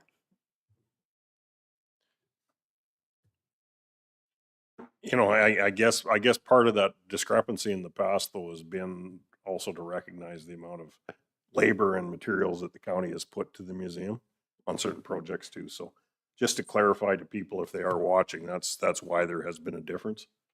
And that's discussed quite regularly around this table also too. So. And just to bring forth from my viewpoint, the town and county have kept tabs, so to speak, of what's been done by each organization or municipality. It's getting offset again. Town is kind of pushing forward with higher amount of stuff to help out the museum. Okay, any other questions? Okay, well, thank you very much for your presentation and for answering the questions. I did give Michelle a flash drive of a commercial that was made. Okay. And it was made by, of course, Landon back here. Looking for family fun and a journey back in time? Stettler's local museum offers it all. Step inside history, marvel at incredible Prairie, Alberta artifacts, challenge your family on our exciting mini golf course, and see the mighty farm equipment that shaped our land. Discover Stettler's rich heritage and make new memories. Visit the Stettler Town and Country Museum today.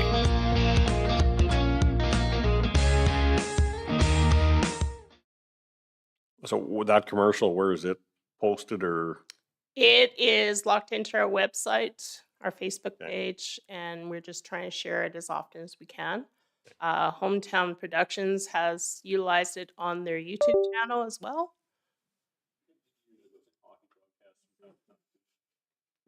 Hockey broadcasts and stuff, you said not? Okay. Okay, no, that's good. That's showcasing the area, so you betcha. Yeah. And if anybody gets a chance, please check on to Backroads Alberta. Punch in Stettler, you'll be impressed.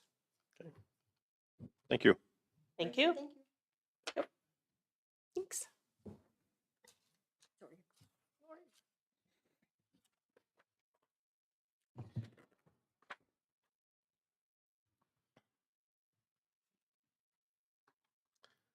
So we are to correspondence now. Bath Activity Club, thank you, 11.1.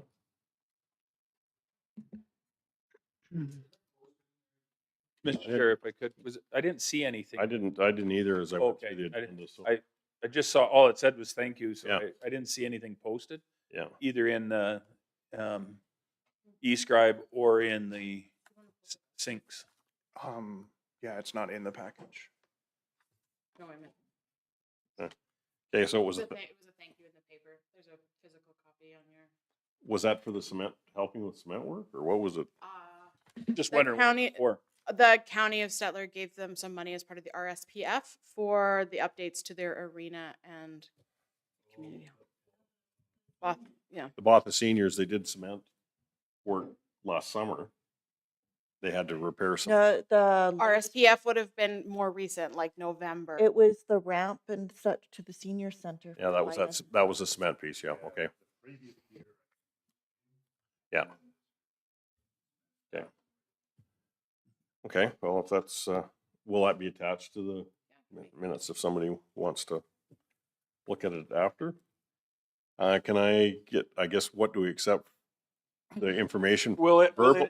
We'll accept that. We could take them both, Mr. Chair, I think, when you come to it. Okay, the Stettler and District FCSS 11.2 FCSSAA Advocacy Bulletin, January 2026, page 110 of the package. And Mr. Chair, I'll just speak to that. That's just the Alberta Association for FCSS, and just showing what they're highlighting. They've actually stepped up their game, I think, a little bit in the last little bit. So they're doing a pretty good job. But just more than anything, just keeping you guys in the loop of what's going on. If I could too, typically I was asked if we would like a budget presentation from them. I don't know what council's flavor is for it. It really doesn't change anything that we're doing. It's kind of mandated how much we give them anyways. So it's not a, typically we haven't done it in the past. So maybe once or twice. Not very We often. have had them come in and speak, but is that more on new programs or? Yeah, kind of, sort of. So when we could either, or Shelley said she would do whatever. Maybe an update as much as a budget presentation? Okay. Councillor Stevens? Similar vein, if they want to speak and highlight some of the things that they're actually doing for the community, I mean, they don't. Very good. But if they will, not if they want. But from a budget perspective, I'm not sure how much we need. And Mr. Chair, I jokingly say that, but anybody that knows Shelley, she's one of the hardest working people out there, but she doesn't like blowing her own horn by any means. She was Citizen of the Year, and it was kept fairly quiet. She does work very hard, but she does not like the public presence as much as she is in there. So, but I will inform her that her presence is requested. She'll be happy. It does provide an avenue to show the good work, like what they do in our community. And I think it's really valuable to the community and the ratepayers and everybody else to see that maybe doesn't use FCSS. I 100% agree, Mr. Clark. And I tell you what, that was my thought pattern back to her, but I said I would make the request, and she said thank you. So I have done, and I will send that on. So they'll make arrangements to come in one of our meetings. So thank you for that. Okay, so can we have a motion to accept both those for information? I'll make that motion. Councillor Stevens had lots of hands up that time. And all in favor? Carried. Now we're back to in camera. So if we can have somebody move us in camera. Okay. Councillor Adam moved us in. Call the question. All in favor? That would be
Counselor Gano, I'd like to make a motion to procure integrated strategic partners, facilitate a 2-day in-person strategic planning workshop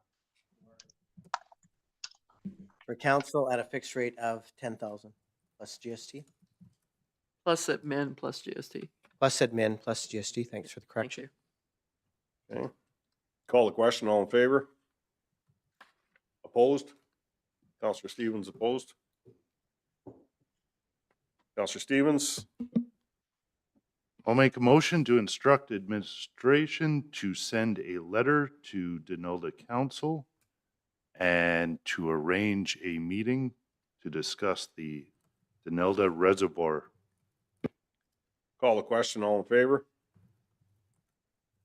Okay. Counselor Hunter, you were finger up? Okay, carried.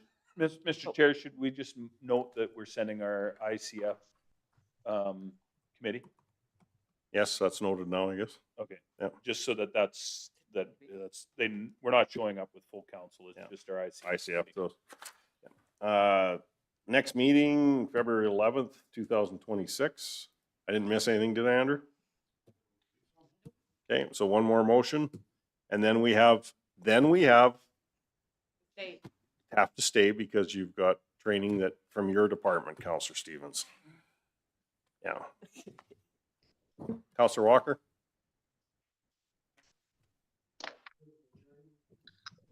Call the question, all in favor?